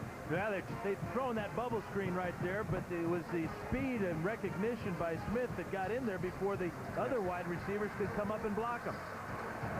Paul Finnegar and Fresno State will be going against the Tulsa Golden Hurricane. That's a couple of teams that average a lot of points themselves, over 30 a game. That's the AutoZone Liberty Bowl, part of Capital One Bowl Week, ESPN Saturday at 1 o'clock Eastern Time. They're looking at 4th down now. There are a lot of choices for Oregon with this spread offense. On the last 4th down play, they threw the ball to Whitehead. When you have a condensed field here, such as they are right now with the ball in the red zone, a running back out of the backfield is a very dangerous weapon, as is a big tight end. But Tim Day has 0 touchdown catches this year after catching 12 in his previous 3 years with the Ducks. The ball is right on the 16-yard hash mark. It is 4th down and a short 4. More like 3, actually, because the marker is just beyond. Well, they're going to go for a field goal, 13. Keith. But now the kicking team comes trotting on the field. Not a bad decision. This would, if it's good, would cut the lead. It's not going to be a field goal. They got a man going to the corner of the end zone, and that gets a penalty flag. Well, they're trying all kinds of trick plays. What a brilliant call by Bellotti, because Leaf is the holder.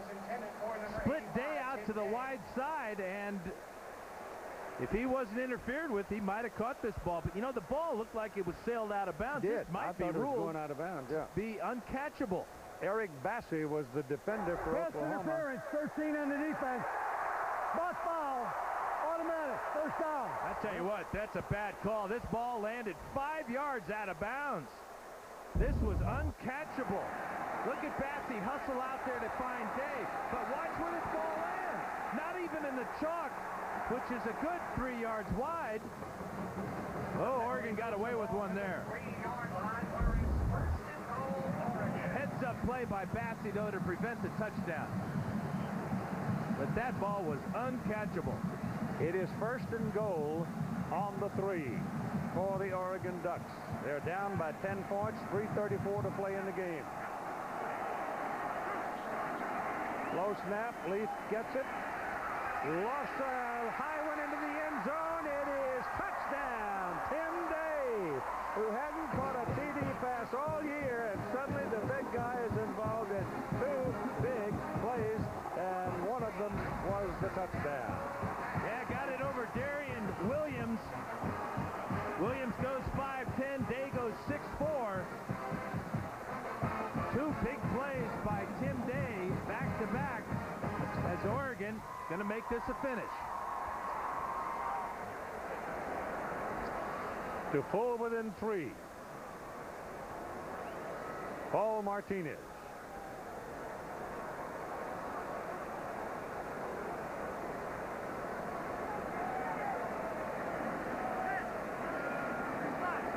Leaf holds it. The kick is good, but the whistle before the ball, or just as the ball was being snapped. False start, 85 offense. Wow. 5-yard penalty. Tim Day makes 2 great plays and now makes a mistake. You take the point off the board and back them up 5. And you know, Martinez has struggled with extra points all year long. He started the year just miserably in his inability to make the extra point.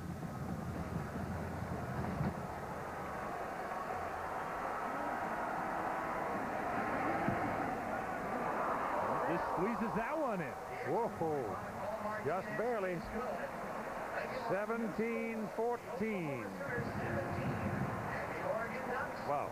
You know, Keith, Brady Leaf had his choice of receivers on this play. Watch number 6, Demetrius Williams, as we freeze it right there. There's Finley right there. As we run this a little bit, you'll see both of them are wide open, and the only guy that's covered in the end zone by 2 guys is Tim Day, and who gets the touchdown? Going up high, picking up his first touchdown of the season. Happy holiday, Tim Day. But you know, you even look at Cameron Colvin, number 80, he was breaking open in the end zone with nobody around him.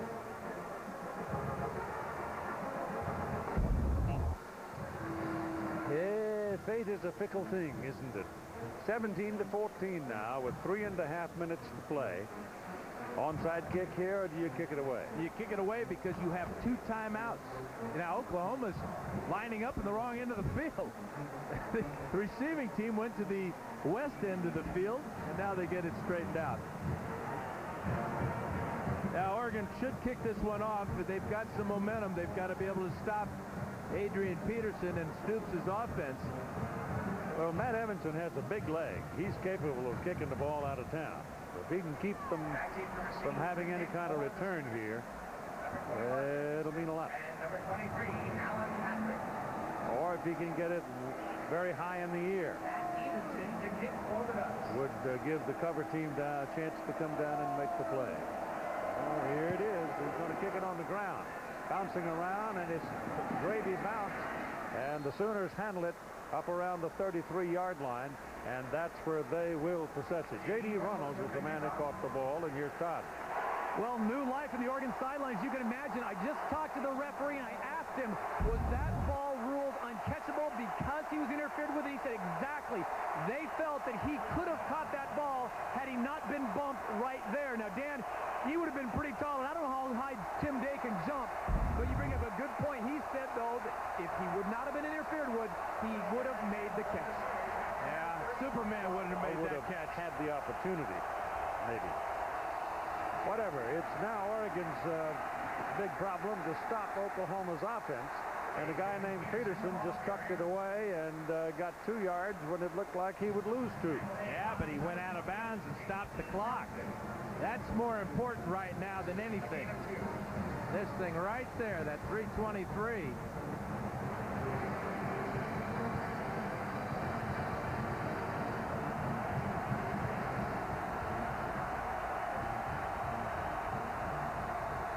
Second down and 8 coming up for the Sooners. Kewan Jones is down in the backfield with Bomar. 2 wideouts to the top. Maybe changing his play here. Better hurry. That's illegal motion right there. Kewan Jones cuts back inside, and I don't see any laundry. Well, there should be, because Bomar was moving, as was Kewan Jones when the ball was snapped. Second team timeout. Oregon calls the timeout to stop the clock, and no call on what you were talking about. 3:15 to play in the ball game. Now you can see the clock up there in the right-hand corner. Well, watch Bomar moving around now. Jones is going to move. The ball is snapped, and they're both still in motion. Good run by Kewan Jones. They'll be looking at 3rd down and 4 when action resumes after this timeout. At 3:15 to go, a 3-point ball game, 17-14. Sports Center will be along when we conclude our ruckus out here in San Diego. It was a yawner for a while there, with Oklahoma sitting on a 10-point lead and Oregon's offense ineffective. But then all of a sudden, the worm turned.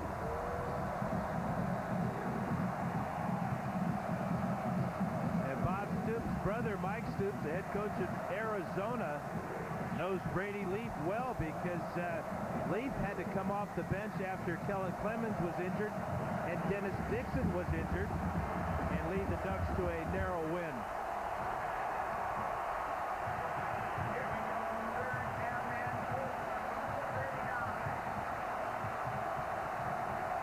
Now the Sooners spread them out, sideline to sideline. On 3rd and 4, Bomar's pass is incomplete, intended for Kelly, defended by Finney. Now it is 4th and 4, and obviously the Sooners will punt.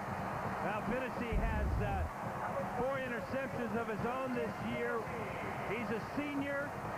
Did a great job of not making contact or wrapping that left arm around the body of Kelly, and got his right hand in when the ball came. This is where he's most dangerous, though. He's one of the top returners in the country, and he loves the middle return. Took one back 69 yards against Mike Stoops' Arizona team this year. Sooners were a man short, waiting for the punting team to get organized, and now they're ready with Freebie. Last time was a shank, 30 yards.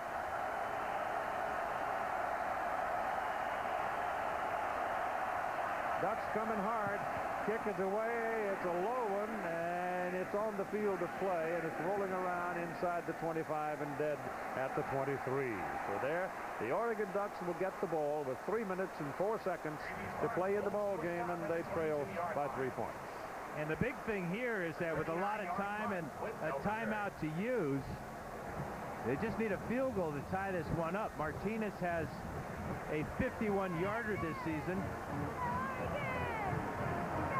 And so does Matt Evenson. He's got a 51-yarder. So either field goal kicker for Oregon can reach from distance.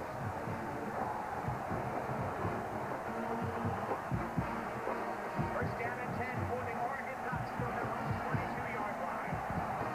So Brady Leaf is in the catbird seat as far as posture, and that ball is pitched to Whitehead. He broke the hold of a couple of Oklahoma defenders and got out of trouble. Holy cow, how did he catch it? And secondly, how did he get away? He did his Adrian Peterson imitation is what he did. He got right in the hole and just backed up, kept his legs going. Here it is, Keith. Two Sooners collide, and Whitehead comes out free.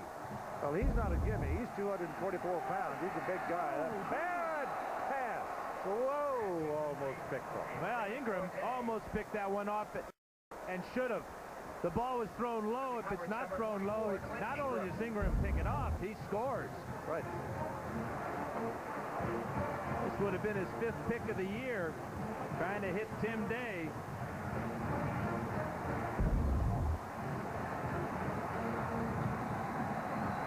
There was nobody between him and the goal line. I mean, it was clean on that side of the field. Yeah, he scored on one against Tulsa this year. Where's Demetrius Williams? Come to this side to Whitehead. Whitehead gets loose. He's got a first down. He's across midfield. He's still going. He's finally brought down at the 35-yard line by Eric Bassey. And Whitehead did exactly the same thing against Fresno State earlier this year when they needed it. Same type of play, a screen pass to Whitehead. Came into the game with 46 catches behind a lot of good blocking and determination. Watch him cut back against the grain here. Picking up blockers, heading down the field vertically, and setting his team up in real close to field goal position. Jeremiah Johnson comes into the ball game. He is a tailback. You got to get Whitehead out and let him get his breath after that play. I don't know where Stewart is. Maybe they're afraid that Stewart, who's had some fumble troubles. Well, Johnson is a better receiver, Keith, than Stewart. Johnson runs the same type of plays as Whitehead does. That's why he's in the game right now. On first down, they go to Johnson. He's not that big, and they handle him. He's an even 200 pounds at 5'9", and Dvorak takes him down after he picks up about a yard. You know Dvorak's going to be playing hard in his last game as a Sooner. He missed the game last year when the Sooners played the Ducks. That was the first game of when he was kicked off the team. He's very excited to end his career with the Sooners against the Ducks, and he makes a huge play here on first down. Second down and 9. Leafs pass down the middle is incomplete. And Finley is yelling for interference on Williams, but gets no call. They got tangled up. The ball was thrown sharply. He breaks away from Williams. He scores. Watch the right hand of Williams just punch that ball out. Great timing. We just saw Justin Finney with a play just like that. When the Sooners had the ball, big play there that time by the sophomore Darren Williams. 34-yard line. It's third down and 9. A minute and a half to go.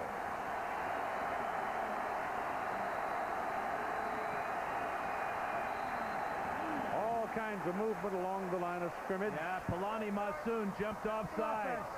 5-yard penalty. Still third down. Concentration, concentration, concentration. Well, basically that penalty takes them out of any chance of kicking a field goal on fourth down if this play is incomplete pass. That's how big that false start was.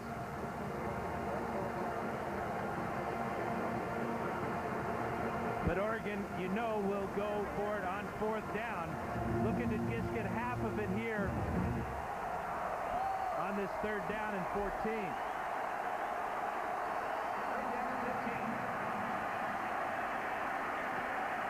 Leafs got to throw the ball.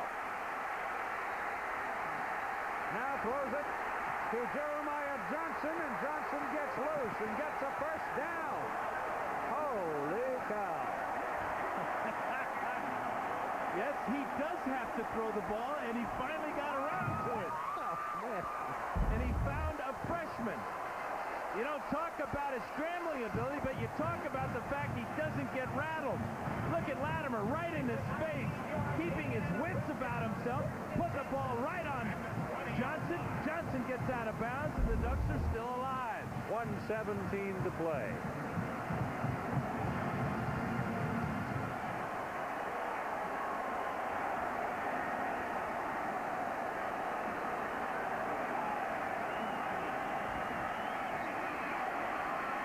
Leaf runs it up into the middle.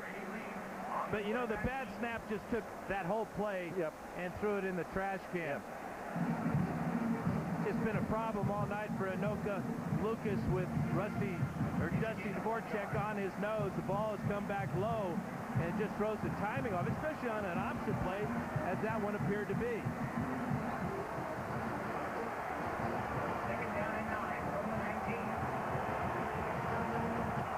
Whitehead's back.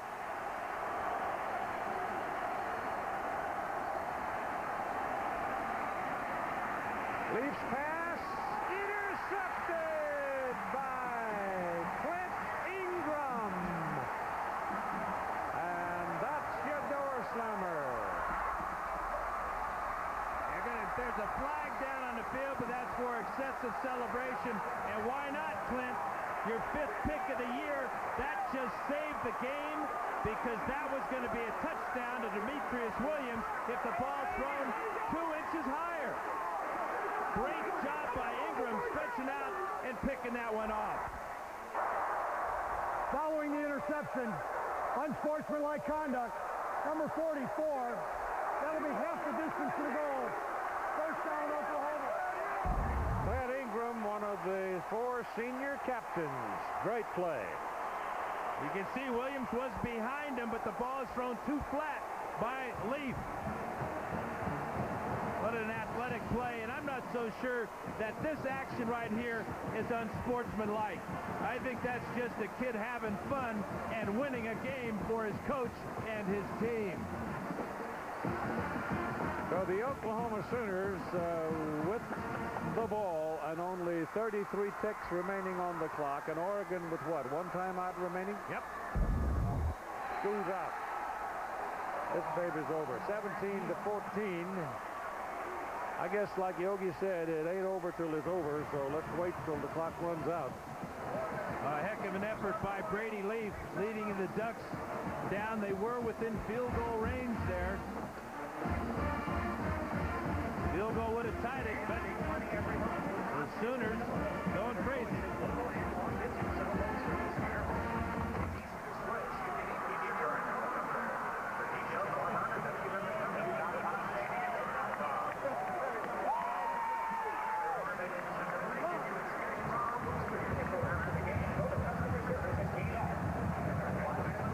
Our Capital One player of the game, well, you just saw it, number 44, Clint Ingram. 5th interception of the season. This one seems to have saved the game for the Sooners to give them their 8th win on a season, and started out with a great deal of difficulty for them. They played 12 freshmen along the way, and they all grew together. And here's the play. Williams was behind Ingram. Ingram with great speed, recognition, athletic ability, and finished the play.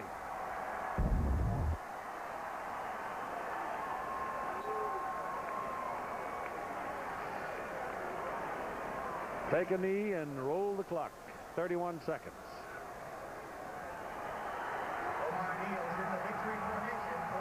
Penalty flag. And that stops the clock. That stops the clock. Rhett Bomar slams the ball down. That's going to be another one of those unsportsmanlike penalties. Number 7, half the distance to the goal, 3rd down. Now you move him back half the distance. Now a knee becomes a little bit more of a problem. Yes, it does.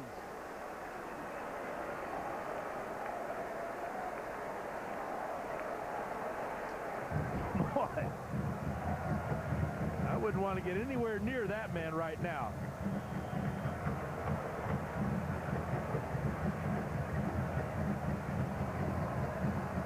Just excited, that's all. He slammed that ball down because he thought the game was over and that the Sooners had won.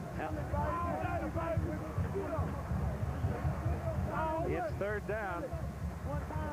He might be forced to take a safety here, and that wouldn't be all that bad a deal because they're only, well, clock has started again, and now a delay of game penalty is being called. Offense, charge to number 7. Not sure why the game clock started there. Still 3rd down. They wound the clock and they rolled the clock once the mark-off on the penalty had been made. I'm not sure that after that kind of a penalty that the clock stays stopped, does it? I think so. Now taking a knee is a different critter, but that'll do it. And the game is finally over, and the Oklahoma Sooners have won the ball game by a score of 17-14. Well, it got pretty exciting in that final minutes of the 4th quarter, but Oklahoma won the ball game in the 3rd quarter when they scored 2 touchdowns. And then Clint Ingram's interception made it stand up, and your final is a win for the Sooners. Here's Holly. Coach Stoops, what happened there at the end? Well, we made some foolish plays, and we go and get a personal foul and stop the clock. You know, just Need to play smarter, but we did what we need to do and won. Told you at halftime the team behind goes back to win. Your offense finally got rolling. What worked with the running game? I'm glad you reminded me of that. But as I said coming out at halftime, we wanted to get them moving early, get them running, hopefully tire them down, and then hit them in the second half of the running game. It worked for a good part of it. I liked in the first half. We were close to making some more plays. We didn't feel we were just strong enough initially just to pound them early. We wanted to try and work them later in the game, and it worked for us. All right, congratulations, Coach. Thanks for your time. Appreciate it. Final score, Oklahoma 17, Oregon 14, and another great Pacific Life Holiday Bowl game. This has been a presentation of ESPN, the worldwide leader in sports. Sports Center is next. We'll move over to ESPN News for a post-game extra goodbye from San Diego, California. Dodge year-end event going on now, but only until January 3rd.